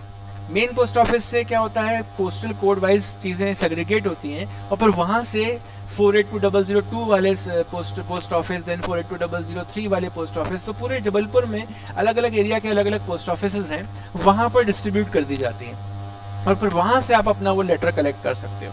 कलेक्ट क्या करते हो, बल्कि इवन ये होता है कि वहां पर क्या होता है, अलग अलग बॉक्सेस बना दिए जाते हैं। उन बॉक्सेस में क्या होता है, अलग अलग एरिया के, फॉर एग्जांपल आधार ताल में भी न्यू आनंद नगर टाइप की कोई एरिया है और वहां पर आपको कुछ लेटर्स भेजने हैं, तो एक एरिया के लेटर एक पोस्टमैन को दिए जाते हैं और वो उन्हीं बंच को कलेक्ट करके वो पूरे में घूम के साइकिल से, बाइक से सारे लेटर्स को पोस्ट करता है। तो आप देखिए कि ये हायरार्की क्यों इंपॉर्टेंट है, बहुत इंपॉर्टेंट है ना, क्योंकि आप किसी जगह पर चीज़ों को धीरे धीरे करके सॉर्ट करते हो। फॉर एग्जांपल आपको शुरू से कोई अगर अमेरिका में कोई बैठा है और बोल दे कि हमें न्यू आनंद नगर में कोई चीज़ भेजनी है, तो it will be very difficult, because new Anand Nagar तो इंडिया में कई सारे हैं, हो सकता है इत्तेफाक से कोई एक आध न्यू आनंद नगर अमेरिका में भी हो। So that is important. Hierarchy of addressing is very very important and that's what computer networking has taken. ठीक है, so most specific क्या होगा, जॉन डो। जॉन डो क्यों स्पेसिफिक है, क्योंकि एक घर में हो सकता है कि लेटर जाना हो सिर्फ जॉन डो को, एक घर में 2-3 मेंबर भी तो हो सकते हैं ना, तो हम नाम लिखना बहुत ज़रूरी है. फॉर एग्जांपल मेरे घर में लेटर आया तो मेरे पापा के लिए आया कि मेरे लिए आया, that is also very important. If the letter is confidential, if it's a joint family, if I am living in a hostel, it is very important that to which room number and in that room number to which person it is being delivered. और जो most general है वो pin code है. Pin code जो है वो आपको properly country और सिटी के बारे में ज़्यादा अच्छे से बता देता है.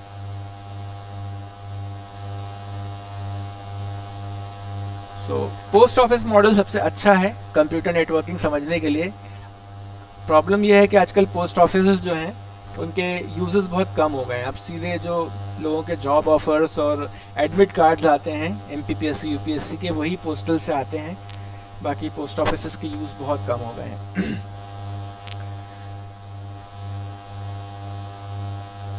ओके, यहाँ पर एक बहुत अच्छी चीज़ समझाई गई है, that I will show you. मान लीजिए कि वर्ल्ड का एक कोना है, कोई जगह है, वहाँ पर एक पोस्ट ऑफिस है. उस पोस्ट ऑफिस में क्या हो रहा है कि बहुत सारे लेटर्स, कई 100 लेटर्स आ गए, और उनमें से कुछ लेटर्स का पिन कोड जो है वो है 19619, मतलब 600 से लेकर 619, 620 से लेकर 629, 600 से लेकर 649. तो क्या हो रहा है कि अलग अलग पोस्टल कोड वाले जो लेटर्स हैं उनको अलग अलग बॉक्सेस में सेग्रीगेट कर दिया गया है. अब इन बॉक्सेस में सेग्रीगेट करने का फ़ायदा क्या है कि अगर किसी एक पर्सन ने या किसी एक छोटे से कम्युनिटी ने, या कह सकते हो नहीं, एक डिपार्टमेंट होता है, तो एक डिपार्टमेंट है पोस्ट ऑफिस में जो क्या करता है, लेटर्स को देखता है और उनको पोस्टल कोड के हिसाब से अलग अलग सेग्रीगेट करता है. तो क्या होगा, अब फ्यूचर में जाके किसी सेकंड डिपार्टमेंट को, किसी सेकंड बंदे को इस बॉक्स के अंदर देखने की जरूरत नहीं पड़ेगी, क्योंकि बॉक्स में क्या लिखा हुआ है, बॉक्स में लिखा हुआ है कि ये जो रेंज ऑफ पिन कोड्स हैं उसी के लेटर्स इसके अंदर है.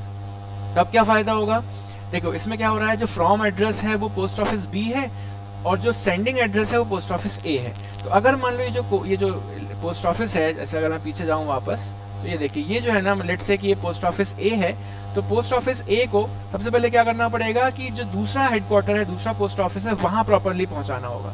तो वहां पहुंचाने के लिए क्या है, हमारे पास में बॉक्सेस है. ठीक है, तो सही बॉक्स में से सही लेटर उठा के हमें ये देखना है कि वो सही बॉक्स में है कि नहीं. अगर वो सही बॉक्स में है तो वो सही नेक्स्ट हॉप तक पहुंच जाएगा. तो फॉर एग्जांपल जो मैं लेटर की बात कर रहा था, जो एनवलप था, वो पोस्टल इस वाले बॉक्स में था. इस वाले बॉक्स में क्यों था, क्योंकि जो यहाँ पर सेंडिंग एड्रेस है वो 19640 है. तो 19640 में होगा तो क्या होगा, अगली बार ये सही पोस्ट ऑफिस तक पहुंच जाएगा. सही पोस्ट ऑफिस कौन सा है, मान लीजिए ये वाला है. अगर ये गलत बॉक्स में क्या होता, अगर ये गलत बॉक्स में होता तो इससे कहीं और पहुंच जाता, ये इसमें नहीं पहुंचता, कहीं और पहुंच जाता.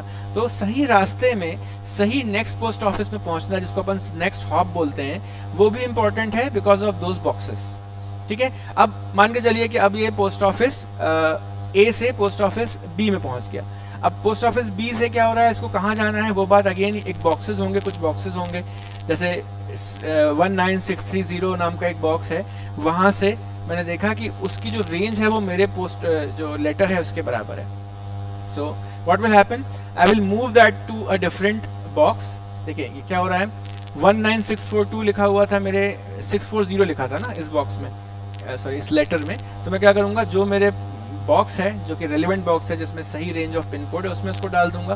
फिर मुझे पता है कि ये बॉक्स जो है वो किसी ट्रक के थ्रू सही पोस्ट ऑफिस तक पहुंचने हैं, तो ये 3rd पोस्ट ऑफिस तक पहुंच गया. फिर आगे बढ़े, ये 3rd से 4th पोस्ट ऑफिस पहुंच गया. अब क्या होगा कि जब लास्ट पोस्ट ऑफिस में ये पहुंचेगा तो ये क्या देखेगा कि अब इसको किस जगह पर पहुंचाना है. अब 19640 जो था, it was most, you can से लीस्ट रेलिवेंट है ना, it was very wide category. अब 19640 जो है वो वहां तक जब पहुंच जाता है, तो अब मैं जब सही पोस्ट ऑफिस में हूँ तो उस पोस्ट ऑफिस की जिम्मेदारी हो जाती है कि अब वहां से ट्रक्स निकले या पोस्टमैन निकले और सही सही एरियाज में चीजों को पहुंचाए. अब क्या होगा, अब देखा जाएगा सिटी से भी ज्यादा देखा जाएगा एरिया, है ना, कि मतलब मुझे पता है कि एक ट्रक जो है वो 555 मेन स्ट्रीट ही जाता है. वो मैं कैसे देखूंगा, प्रॉपरली पिन कोड के बाद. अब पिन कोड से तो क्या हुआ, सही पोस्ट ऑफिस पहुंच गया. अब वो पोस्ट ऑफिस कहाँ कहाँ लेटर डिस्ट्रीब्यूट करता है, तो मान लीजिए एक है 555 मेन स्ट्रीट, तो एक ट्रक जाएगा या एक पोस्टमैन जाएगा और 555 मेन स्ट्रीट में भी जो घर होगा जिसमें 555 उसका होम का एड्रेस है, वहां पहुंचाएगा. अब वहां पर भी उसने क्या किया, किसको देना है, जॉन डो को देना है कि जेन डो को देना है. So which one will receive this, John Doe will receive this. So John Doe will receive this. Why? Because on the letter the most specific name which was written was John Doe. तो इसको समझना इसलिए ज़रूरी है क्योंकि computer network भी ऐसे ही काम करता है। कंप्यूटर नेटवर्क में भी आप इमेजिन करिए कि जब आप इंटरनेट यूज़ करते हैं, फॉर एग्जांपल अभी मैं इंटरनेट यूज़ कर रहा हूँ तो मैं ब्राउज़र के थ्रू कर रहा हूँ ना। मुझे एक चीज़ और बताइए, मैं अभी इस वक्त मेरा एग्जांपल लीजिए, मुझे बताइए कि मेरे कंप्यूटर से मैं इंटरनेट कौन कौन से 2 तरीकों से इस्तेमाल कर रहा हूँ, टेल मी। गूगल मीट पे और ब्राउज़र। एग्जैक्टली, मैं गूगल मीट से आपसे वीडियो कॉलिंग कर रहा हूँ, हो तो रहा है ब्राउज़र ही यूज़, लेकिन वीडियो कॉलिंग के अलग प्रोटोकॉल्स होते हैं तो मैं वो यूज़ कर रहा हूँ। और दूसरा जो है मैं यूज़ कर रहा हूँ, मैं ब्राउज़र के थ्रू जूनिपर का वेबसाइट ओपन करके बैठा हूँ। तो अगर आप ऐसे इमेजिन करिए कि फॉर एग्जांपल मैं ब्राउज़र पे मैं कुछ ब्राउज़ कर रहा हूँ और दूसरी तरफ मैं टॉरेंट से कुछ मूवीज़ डाउनलोड कर रहा हूँ, तो क्या हो जाएगा, the reason of using internet will be twice, 2 चीज़ें होंगी। तो आप इमेजिन करो कि जब डेटा कंप्यूटर से निकलता है तो कंप्यूटर को ये भी तो पहचान होनी चाहिए ना कि वो डेटा कहाँ से निकल रहा है। एक मान लीजिए मैं ऑनलाइन कोई गाना सुन रहा हूँ, तो वो गाने के जो डेटा होगा, गाने के जो पैकेट्स होंगे, they should not be merged with the packets of the browser. Browser से जो डेटा निकल रहा है वो अलग निकल रहा है। तो आप इमेजिन करो एक कंप्यूटर के अंदर भी इंटरनेट को यूज़ करने वाले 1 से ज़्यादा एप्लीकेशन होते हैं। तो ये बिल्कुल वैसे ही है जैसे जॉन डो और जेन डो की मैं बात कर रहा था कि कंप्यूटर तक पैकेट्स पहुँचे लेकिन सारे मिक्सचर थे। बट हमें क्या चाहिए, हमारे कंप्यूटर को भी ये नॉलेज होनी चाहिए, कंप्यूटर नेटवर्किंग को नॉलेज होनी चाहिए कि अब कंप्यूटर में आने के बाद मुझे कौन सा पैकेट किससे देना है, कौन सा पैकेट गाने का है, कौन सा डेटा गाने का है, कौन सा डेटा जूनिपर के पढ़ाई चल रही है जिसमें। ये बात समझ में आई?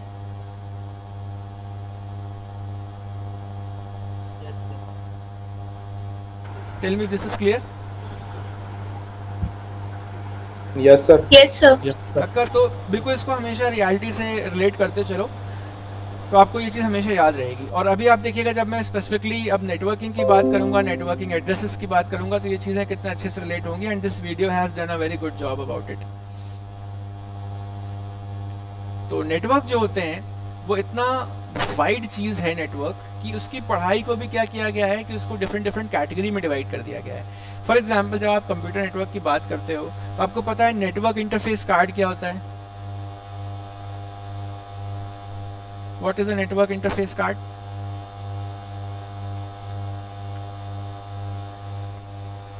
आपके कंप्यूटर में जहां पर लैन केबल कनेक्ट होता है उसमें पीछे एक हार्डवेयर होता है, उस हार्डवेयर को कहते हैं नेटवर्क इंटरफेस कार्ड। अगर मैं किसी डेस्कटॉप से नेटवर्क इंटरफेस कार्ड उसके मदरबोर्ड से डिटैच कर दूं तो आपका कंप्यूटर इंटरनेट यूज करने लायक नहीं बचेगा। ऐसे ही अगर मेरा मोबाइल जो है वो वाईफाई के थ्रू इंटरनेट एक्सेस कर पा रहा है, मतलब मेरे मोबाइल पे भी नेटवर्क इंटरफेस कार्ड है जो कि वाईफाई वाला नेटवर्क इंटरफेस कार्ड है। ठीक? Yes sir.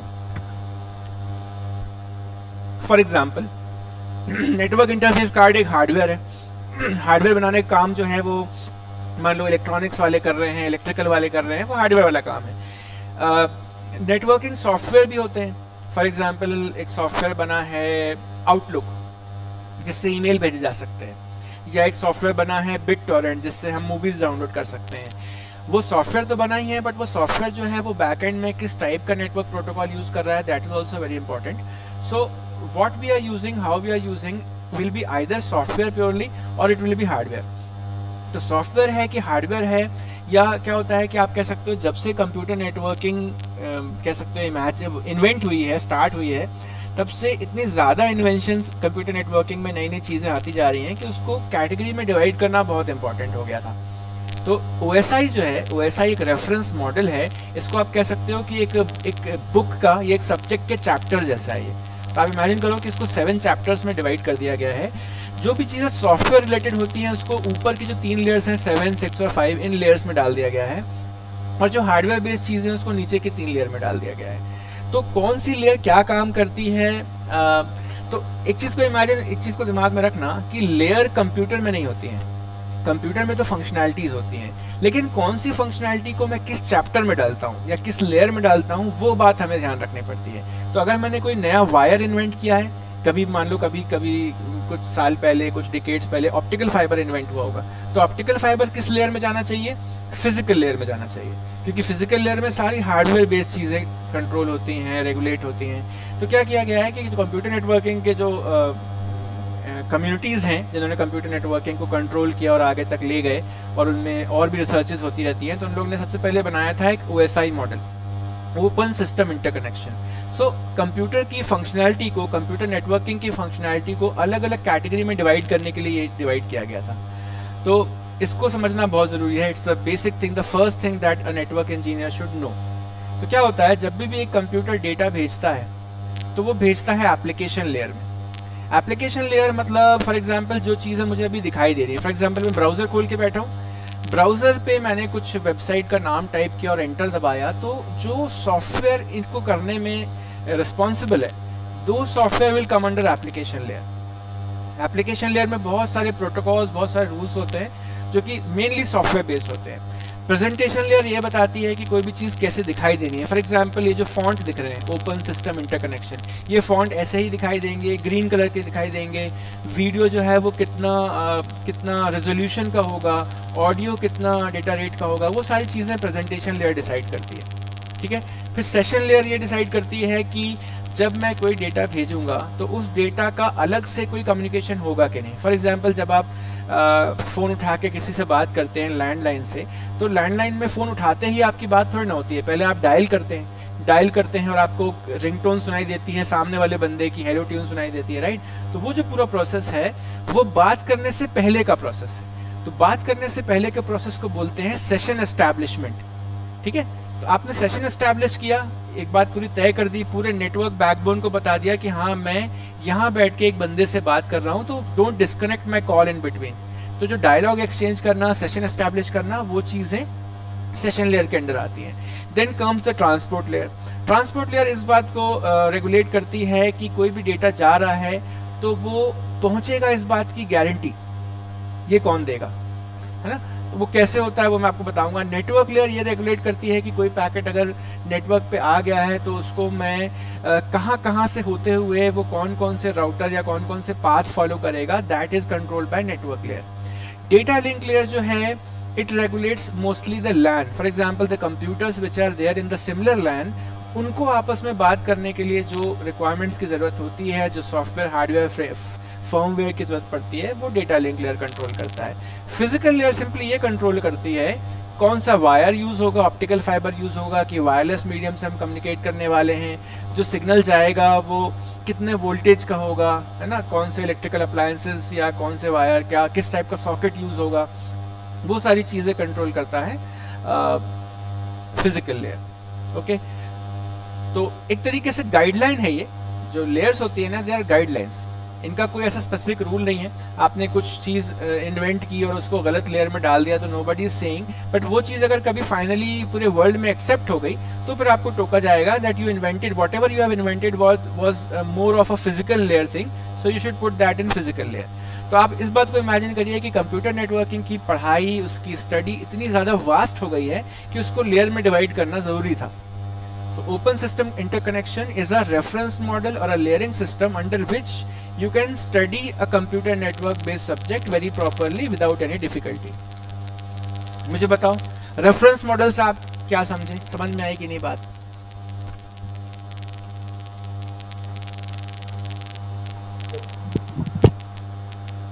रेफरेंस मॉडल क्या होता है समझे?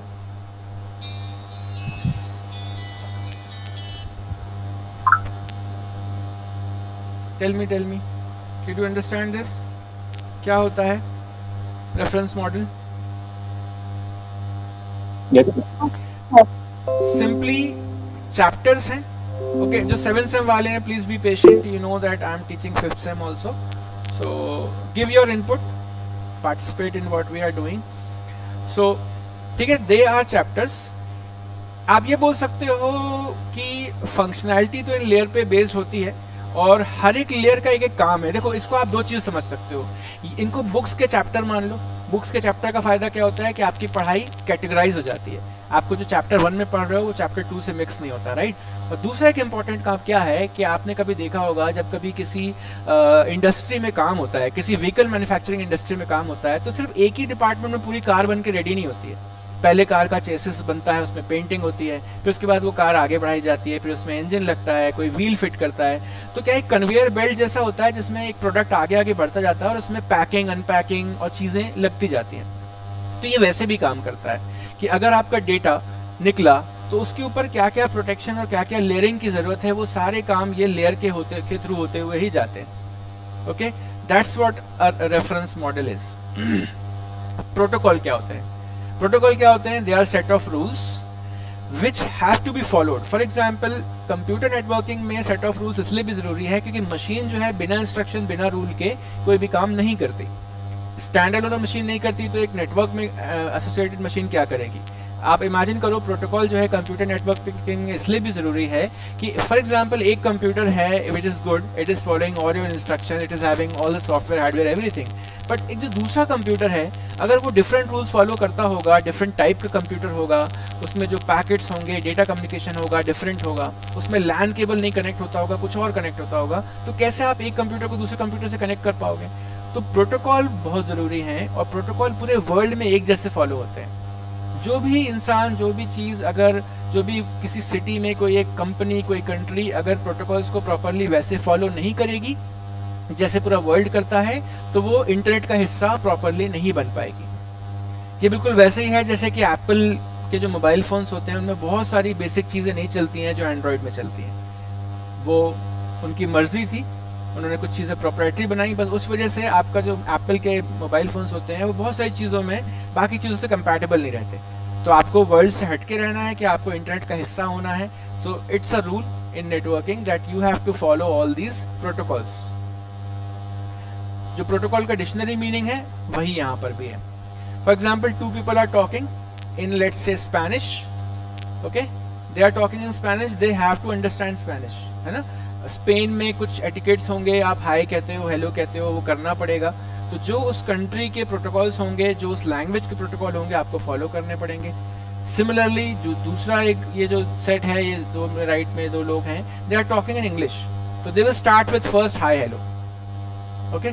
ऐसे ही सिमिलरली मान लीजिए कि एक कंप्यूटर है, उसको ईमेल भेजना है, वो ईमेल पूरा इंटरनेट क्रॉस करके किसी और बंदे के पास जाएगा, तो पहले तो ईमेल होना चाहिए। जीमेल सर्वर के पास अगर मेरे पास ईमेल होगा तभी वो जीमेल सर्वर से डाउनलोड होगा मेरे कंप्यूटर पे, मेरे ब्राउजर पे। तो all the dialogue exchanges, hi hello, all the preliminary talks are required and those come under protocol. मतलब हर चीज के बात करने का एक तरीका होगा, है ना। फॉर एग्जाम्पल, जब मैं आपको अभी पढ़ा रहा हूँ, पढ़ाते पढ़ाते अचानक से मैं एंड कर दूँ, और ना तो मैं व्हाट्सएप में बताऊं कि मैं बंद कर दिया क्लास, ना मैं अभी आपसे बोलूं I am ending the class, तो आपको लगेगा कुछ प्रॉब्लम हो गई। तो दैट्स व्हाट। कंप्यूटर तो इस मामले में बहुत सेंसिटिव होते हैं, they are not having any you can say extra artificial intelligence normally कि वो ये बात समझ पाए कि कुछ प्रॉब्लम जा रही है। अब डेटा का जो फ्लो होता है वो कैसा होता है? सबसे पहले जो रॉ डेटा होता है जिसमें प्रॉपरली इंफॉर्मेशन होती है, इंफॉर्मेशन के अलावा और कुछ भी नहीं होता, वो एप्लीकेशन लेयर से आता है, ठीक है। एक बात बहुत इंपॉर्टेंट है कि एप्लीकेशन लेयर से जो चीजें आ रही हैं वो वायर में वैसी नहीं जाएंगी। Did you understand what I am saying? Application layer में जो डेटा जनरेट हुआ है वो वायर में वैसा नहीं जाता। बताइए, इस बात से अग्री करते हैं आप लोग? Yes, people are saying yes, okay okay. तो क्यों नहीं जाता? उसके बहुत सारे रीजन है। अगर मैं डेटा को अनएनक्रिप्टेड भेज देता हूँ, हाँ बिल्कुल, डेटा को अगर मैं एनक्रिप्ट नहीं करता हूँ और भेज देता हूँ तो मेरा डेटा हैक हो जाएगा। अगर मैं डेटा को किसी मशीन के लिए स्पेसिफिकली नहीं एनकोड करता हूँ तो मेरा डेटा गड़बड़ हो जाएगा। फॉर एग्जाम्पल, बहुत सिंपल सा एग्जाम्पल है कि आप ईमेल भेजते हो तो व्हाट्सएप पे रिसीव नहीं होता, आप एसएमएस भेजते हो तो वो ईमेल पे रिसीव नहीं होता। तो some common protocol they should be followed. तो वो कॉमन प्रोटोकॉल जो फॉलो हो रहा है उस वजह से जो आपका रॉ डेटा है, जो एक्चुअल डेटा, एक्चुअल इन्फॉर्मेशन है, वो बहुत सारी चीज़ों के थ्रू होकर गुजरता है, उसके ऊपर बहुत सारी पैकिंग होती है। आप इमेजिन करो, आप कभी किसी अमेजोन से, फ्लिपकार्ट से कुछ ऑर्डर करते हो, लेट्स से आपने एक कांच का एक फॉर एग्जांपल एक डिनर सेट ऑर्डर किया, टोटली ग्लास, तो वो क्या डिनर सेट सीधे वैसे आ जाता है जैसे आप मार्केट से खरीदते हो? मुझे बताओ, मार्केट से कोई प्रोडक्ट खरीदने में और ऑनलाइन कोई प्रोडक्ट खरीदने में, प्रोडक्ट की विजिबिलिटी में, दिखने में क्या डिफरेंस होता है? Tell me.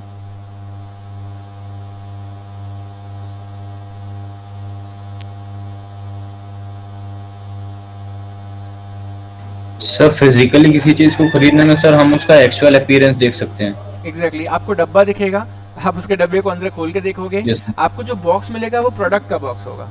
लेकिन आप अभी इमेजिन करो अमेजोन से, अमेजोन में क्या होता है, अमेजोन की पैकिंग होती है, उसमें आपका एड्रेस लिखा होता है और बहुत सारे और भी स्टिकर्स लगे होते हैं, इनवॉइस, बिल, एक्सेट्रा एक्सेट्रा। फिर आप जब उस डब्बे को खोलते हो, कई बार उस डब्बे के अंदर एक और डब्बा निकलता है, उस डब्बे के अंदर एक और डब्बा निकलता है, फिर उस जो डब्बा है उसके अंदर बहुत सारे पॉलिथीन, पैकिंग और बबल रैप से पता नहीं क्या क्या रहते हैं। ये सब चीज़ें क्यों हैं? क्योंकि उस चीज़ को पूरा सिटीज़ ट्रैवल करके एक कंट्री के एक कोने से दूसरे कोने ट्रैवल करना है, तो उसको बहुत सारी चीज़ें चाहिए। उसको सिक्योरिटी चाहिए, है ना, प्रोटेक्शन चाहिए। दूसरा ये कि उसको एड्रेसिंग चाहिए, कहाँ से निकल के एग्जैक्टली किस जगह पर, किस दरवाजे पर, किस बंदे को डिलीवर होना है, वो चाहिए। जब चीज़ें एक ही जगह पर नहीं आती हैं तो कोई प्रॉब्लम नहीं जाती, बट चीज़ें जब डेटा या कोई आइटम है, जब वो ट्रैवल करके कहीं से कहीं जाता है, तो आप उसको बेयर ओपन वैसा नहीं ले जा सकते, राइट? उसको बहुत सारी चीज़ों की जरूरत पड़ेगी। तो that's why these things are there. जब डेटा एप्लीकेशन लेयर से निकलता है तो उसमें सबसे पहले उसको हम प्रेजेंटेशन लेयर पे भेजते हैं, और वो प्रेजेंटेशन लेयर में उसके ऊपर कुछ और कह सकते हो रैपिंग होती है ना, गिफ्ट पैकिंग टाइप होती है, कुछ एक्स्ट्रा इन्फॉर्मेशन लगाई जाती है, ठीक है? उसको कहते हैं हेडर्स। हेडर्स या ट्रेलर्स जो होते हैं, they are added on the data, and as soon as the data moves into the lower layer, उनके ऊपर हर एक लेयर अपने अपने कुछ ना कुछ इन्फॉर्मेशन चिपकाती जाती है। क्यों जरूरी है वो इन्फॉर्मेशन? क्योंकि हर एक लेयर का कुछ कुछ ड्यूटीज हैं। समझ रहे हो आप? कि फॉर एग्जाम्पल आप इमेजिन करो कि किसी एक ऑर्गेनाइजेशन में 4 डिफरेंट डिपार्टमेंट्स हैं। पहला डिपार्टमेंट जब कुछ भेजता है दूसरे डिपार्टमेंट के पास में, तो वो अपनी सील लगा के भेजता है। दूसरे डिपार्टमेंट की सील अगर नहीं लगी है तो तीसरा डिपार्टमेंट बोलेगा कि ये दूसरे डिपार्टमेंट से होके आया ही नहीं है आइटम। तो ये इंपॉर्टेंट है कि मतलब आप कोई चीज को अगर प्रॉपर प्रोसेस से भेज रहे हो तो एक भी प्रोसेस बीच में स्किप नहीं होनी चाहिए, ओके? एंड उस प्रोसेस की कोई ना कोई निशानी, कोई ना कोई प्रूफ वहां पर होना चाहिए, ठीक? तो यही है जो हो रहा है। डेटा गया, जब वो सिग्नल से के थ्रू ट्रैवल करता है वायर से, तो ऑब्वियसली सिग्नल बन जाता है। मैं फिर से आपको एक बात बता दूं जो मैं हमेशा बोलता हूँ कि जो डेटा होता है, जो एक्चुअली इन्फॉर्मेशन होती है ना, वो कभी भी डिजिटल नहीं होती है। वायर में इन्फॉर्मेशन डिजिटल नहीं होती है और वो हमेशा एनालॉग में कन्वर्ट करना ही पड़ता है उसको, ठीक है? एनालॉग में कन्वर्ट करना मतलब कि वो स्क्वायर वेव भी है तो भी एनालॉग ही है, राइट? स्क्वायर वेव को वायर नहीं समझता कि कहाँ पर 0 है, कहाँ पर 1 है, या कहाँ पर मैं ZOHAIB ज़ोहेब भेज रहा हूँ या हेलो भेज रहा हूँ। तो वायर में चीजें घूम करके एनालॉग ही हो जाती हैं। तो मतलब क्या हो रहा है, ट्रांसमीटर साइड की ड्यूटी है कि आप डिजिटल को एनालॉग में कन्वर्ट करो, और रिसीवर साइड की ड्यूटी है कि आप वापस एनालॉग को डिजिटल में कन्वर्ट करो। जो हेडर लगाए थे उनको हटाते जाओ, और हटाते पहुंच जाता है वो एप्लीकेशन लेयर के पास। क्योंकि एप्लीकेशन लेयर को सिर्फ और सिर्फ मतलब है किससे? इंफॉर्मेशन से। इसको बिल्कुल आप ऐसा समझो कि एक बहुत इंपॉर्टेंट CEO है किसी कंपनी का, और उसके पास कोई पार्सल आया है, तो वो पहले क्या होगा, वो किसी डिस्पैच वाले ऑफिस में रिसीव होगा, और आप उसको अनपैक करके प्रॉपरली अच्छे से उस बंदे के लायक बनाओगे कि मतलब सीधे उसको आइटम मिले। उसको अनपैक नहीं करना चाहिए वरना वो नाराज हो जाएगा, राइट? क्योंकि वो इतने बड़े पोस्ट पे बैठा हुआ है, तो उसको चीजें उसके हिसाब से रेडी चाहिए। तो दैट्स व्हाट हैपेंस, ओके? और वैसा ही रेफरेंस मॉडल जो है वो थियोरेटिकल होता है, ओके? मतलब कह सकते हो कि जब ये बनाया गया तो बहुत पुरानी बात हो गई है। जब कंप्यूटर नेटवर्क एकदम अपने इनिशियल स्टेजेस में था, तो उसको बहुत सारी डिफरेंट कैटेगरी में डिवाइड कर दिया गया। फिर बाद में ये रियलाइज हुआ कि इतने ज़्यादा डिफरेंट कैटेगरी की ज़रूरत नहीं थी, तो फिर बाद में जाके जब प्रैक्टिकल नेचर में पहुंचा कंप्यूटर नेटवर्किंग, तो उसको मर्ज कर दिया गया। कैसे मर्ज कर दिया गया? एप्लीकेशन लेयर में नीचे की जो 2 लेयर्स हैं, प्रेजेंटेशन और सेशन लेयर, इनको मर्ज कर दिया गया। क्योंकि प्रेजेंटेशन सेशन लेयर के जो खुद के फंक्शनैलिटीज थी ना, वो बहुत कम हो गई थी, और कंप्यूटर के इतने इंटेलिजेंट हो जाने की वजह से, इतना फास्ट हो जाने की वजह से, things were done only by application layer. तो जो एप्लीकेशन लेयर के काम जो हम प्रेजेंटेशन और सेशन लेयर को दे रहे थे थोड़े से, वो वापस एप्लीकेशन लेयर तक पहुंच गए, because our computers has now become intelligent. तो आप देखेंगे राइट साइड में जो मॉडल है उसको बोलते हैं TCP/IP प्रोटोकॉल स्वीट, और ये मॉडल ज्यादा प्रैक्टिकल है, ओके? तो क्या कर दिया गया कि इसमें कुछ लेयर्स को मर्ज करके सिंगल बना दिया गया। मतलब यहाँ पर ऊपर की 3 लेयर मर्ज होकर एप्लीकेशन लेयर बन गई, और नीचे की जो 2 लेयर्स हैं, डेटा लिंक और फिजिकल, वो मर्ज होकर नेटवर्क एक्सेस लेयर बन गई। क्यों किया गया इस बात को? वही बात हो जाती है कि हमने शुरू में बहुत सारी कैटेगरी डिवाइड कर दी, बट कुछ कैटेगरी ऐसी थी जिसमें कोई प्रोग्रेस ही नहीं हो रही थी, है ना? प्रेजेंटेशन सेशन लेयर में कोई खास प्रोग्रेस नहीं हो रही थी। फिजिकल लेयर में अलग से कोई चीज होती थी, तो वो क्या होता था कि हार्डवेयर रिलेटेड जो भी कह सकते हो ना इन्वेंशंस या कोई नए इनोवेशंस होते हैं, वो कम होते हैं। एक बार हार्डवेयर अपनी सैचुरेशन पे पहुंच जाता है तो वो ज़्यादा चेंज नहीं होता।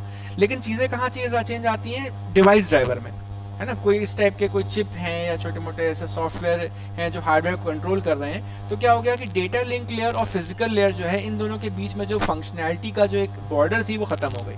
तो इसके रीजन यही स्पेसिफिक थे कि एप्लीकेशन लेयर को मर्ज कर दिया सेशन और प्रेजेंटेशन लेयर से, और डेटा लिंक लेयर को मर्ज कर दिया फिजिकल लेयर से, उसको बोल दिया नेटवर्क एक्सेस लेयर।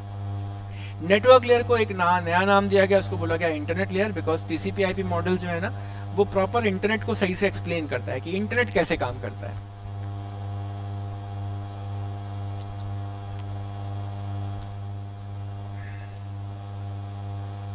तो अब जो पढ़ा जाता है वो या तो ये 4 लेयर का मॉडल पढ़ा जाता है, या फिर देखिए एक 5 लेयर मॉडल भी दिख रहा होगा आपको।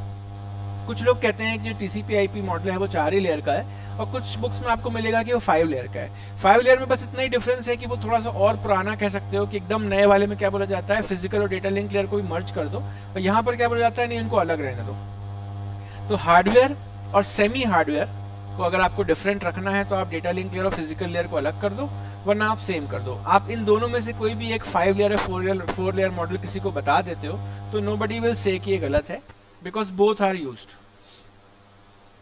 Both are known as TCP IP model. ठीक है, ओएसआई रेफरेंस मॉडल थ्योरेटिकल है, ऑब्सोलीट हो चुका है, पुराना हो चुका है। जब चीजें प्रैक्टिकली समझानी होती हैं, नेटवर्क से, प्रैक्टिकल से, रियल लाइफ से रिलेट करनी होती है, तो मैं उसको टीसीपी/आईपी मॉडल से समझाऊंगा, वरना फिर ओएसआई लेयर तो होती है बिल्कुल सिंपली पढ़ाई के लिए, एकेडमिक्स के लिए। ओके, एक चीज और है कि इनको नीचे से नंबर किया जाता है, तो आप कभी भी ऐसा मत बोलिएगा कि लेयर 1 जो है एप्लीकेशन लेयर है, फिजिकल लेयर लेयर 1 है, physical data link layer 2, then 3, then 4, और एप्लीकेशन लेयर को ऐसा कोई नाम नहीं दिया गया, इसको सीधे एप्लीकेशन लेयर बोल दिया जाता है। ये नंबर बहुत इंपॉर्टेंट है, क्योंकि कई बार किसी टर्मिनोलॉजी में बोला जाता है लेयर 2 प्रोटोकॉल या लेयर 3 प्रोटोकॉल या स्विच या डिवाइस, तो आपको ये समझ में आना चाहिए कि किस लेयर की बात हो रही है। तो मेरा कहना है कि आप ये सारी 7 लेयर ना भी याद रखो, ये जो 5 लेयर है ना, please remember them, because they will be used again and again. इसको किसी ट्रिक से या कैसे भी नीचे से ऊपर या ऊपर से नीचे रिमेंबर देम।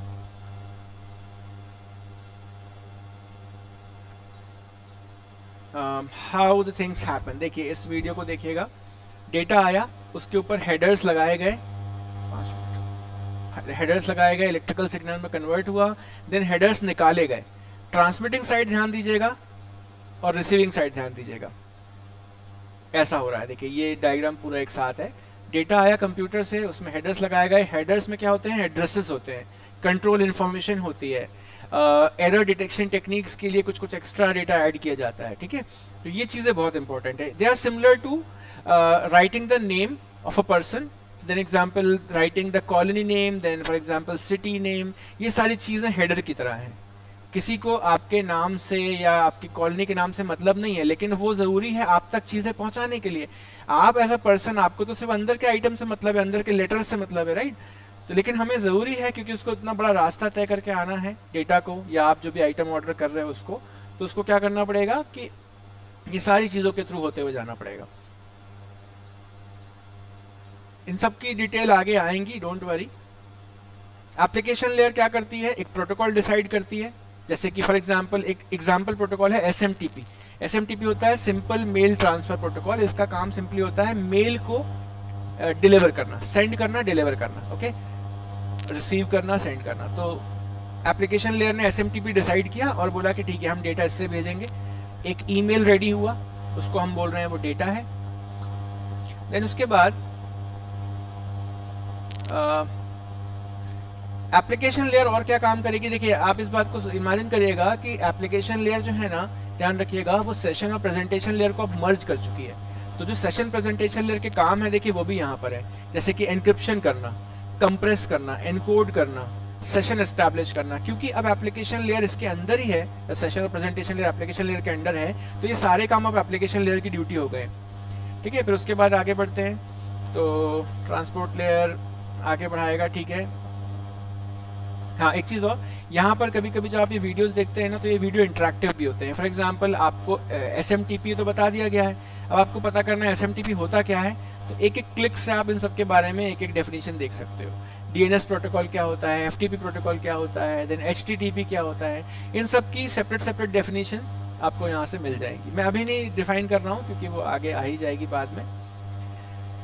पोस्टल एनालॉजी क्या हो जाएगी, मैंने एक लेटर लिखा, उसमें साइन किया, पैराग्राफ लिखा, हाय हेलो सब लिखा, तो वो लेटर है। मैंने इंग्लिश में लिखा, हिंदी में लिखा, वो भी लेटर है। मैं अगर चाह रहा हूँ कि मेरा जो लिखा हुआ चीज़ है वो कोई और इंटरप्रेट ना कर पाए तो मैं उसको एनकोड करके लिख दूंगा, है ना, मैं अपनी कोई लैंग्वेज में लिख दूंगा। फॉर एग्जाम्पल मैं उर्दू में लेटर लिख रहा हूँ तो इंग्लिश पढ़ने वाला नहीं देख पाएगा, नहीं समझ पाएगा उसको। ट्रांसपोर्ट लेयर डिसाइड करता है कि जब मेरा डेटा, मेरा जो लेटर है वो किसी सामने वाले पार्टी, रिसीविंग पार्टी तक पहुँचे तो रिसीविंग पार्टी मुझे बताए कि नहीं कि मेरे तक लेटर आ गया है। अगर मैंने लेटर भेज दिया और मैं बिल्कुल बेफिक्र हो गया कि लेटर पहुंच गया है, मैंने अज्यूम कर लिया कि लेटर पहुंच जाएगा, तो मैं अलग प्रोटोकॉल यूज़ कर रहा हूँ, वो भी ट्रांसपोर्ट लेयर की जिम्मेदारी है। और अगर ऐसा हो जाता है कि मैंने लेटर भेजा और मैं पोस्ट ऑफिस वालों से बोल रहा हूँ कि मुझे रिसिप्ट दो, या मैं ऑनलाइन ट्रैकिंग कर रहा हूँ कि मेरा लेटर पहुँचा कि नहीं, या सामने वाला बंदा मेरे को फ़ोन करके बताया कि हाँ लेटर आ गया है, तो एक डिफरेंट प्रोटोकॉल यूज़ हो रहा है। तो ये दोनों काम, मतलब लेटर के पहुँचने की जिम्मेदारी लेना या नहीं लेना, ये दोनों काम किसके हैं, ट्रांसपोर्ट लेयर के हैं। और एक और इम्पॉर्टेंट काम है कि लेटर कहाँ से आ रहा है। एक घर में 4 मेंबर हैं, तो उन 4 मेंबर से किस मेंबर ने लेटर भेजा वो डिसाइड होता है ट्रांसपोर्ट लेयर से। तो ट्रांसपोर्ट लेयर में पोर्ट्स होते हैं, है ना, ये पोर्ट जो होते हैं, ये मैं आपको इसके बारे में और बताऊंगा। पोर्ट्स जो होते हैं कंप्यूटर में, एक्चुअली अपना ब्रेक का भी टाइम हो रहा है बट मैं आपको बताता हूँ। नेट स्टैट लिखिए आप, तो आपको एक कंप्यूटर में कौन कौन से पोर्ट्स अभी एग्जिस्टिंग यूज हो रहे हैं वो दिखाई देंगे। देखिए ये सेंडिंग पोर्ट है और ये है वो पोर्ट जो मेरा डेटा जहां पहुंच रहा है। तो ये कौन सा एड्रेस होगा, ये ऑब्वियसली शायद जूनिपर का एड्रेस होगा। HTTPS कौन सा पोर्ट होता है, HTTPS होता है 443 पोर्ट। तो क्या होता है, कंप्यूटर में जितने भी नेटवर्क एनेबल्ड डिवाइसेस होते हैं ना, नेटवर्क एनेबल्ड सॉफ्टवेयर होते हैं, उन सबको एक एक पोर्ट असाइन हो जाता है, ठीक है। उन पोर्ट के प्रॉपर नंबर्स होते हैं, वो नंबर धीरे धीरे करके आपको याद हो जाएंगे। जैसे SMTP का पोर्ट नंबर 25 होता है, DNS 53, HTTP 80, ये पोर्ट सॉफ्टवेयर होते हैं। ये बात याद रखिएगा, पोर्ट हार्डवेयर नहीं होते, पोर्ट सॉफ्टवेयर होते हैं। तो एक तरीके से IDs होती हैं जो असाइन कर दी जाती हैं, उससे ये पहचाना जाता है कि हमारा जब डेटा कंप्यूटर तक पहुंच जाता है तो उस कंप्यूटर के बाद भी वो किस एप्लीकेशन तक पहुंचना है। अगर वो गाना होगा तो मेरे ऑडियो प्लेयर तक पहुंचेगा, अगर वो कोई वेबसाइट होगी तो मेरे ब्राउजर तक पहुंचेगी। That is very important to understand, ठीक है। तो ये चीज़ बताई जा रही है यहाँ पर। एक चीज़ ये भी है, देखिए ये 4 प्रोटोकॉल है, HTTP, SMTP, DNS, FTP। तो अगर सही पोर्ट तक डेटा नहीं पहुँचेगा तो मेरा एप्लीकेशन या मेरा डेटा जो है वो सही डेस्टिनेशन तक नहीं पहुँच पाएगा। फिर उसके बाद आता है बारी, चलिए ट्रांसपोर्ट लेयर तक हम पहुँचे, अब टाइम हो गया है, 1 घंटा आप लोग थोड़ा सा रेस्ट कर लीजिए, लंच कर लीजिए। हम मिलते हैं 1 घंटे बाद 1:30 बजे, okay. And try to search from here and there all these things. SI layer के बारे में सर्च करिएगा, क्या होती है, कैसे होती है।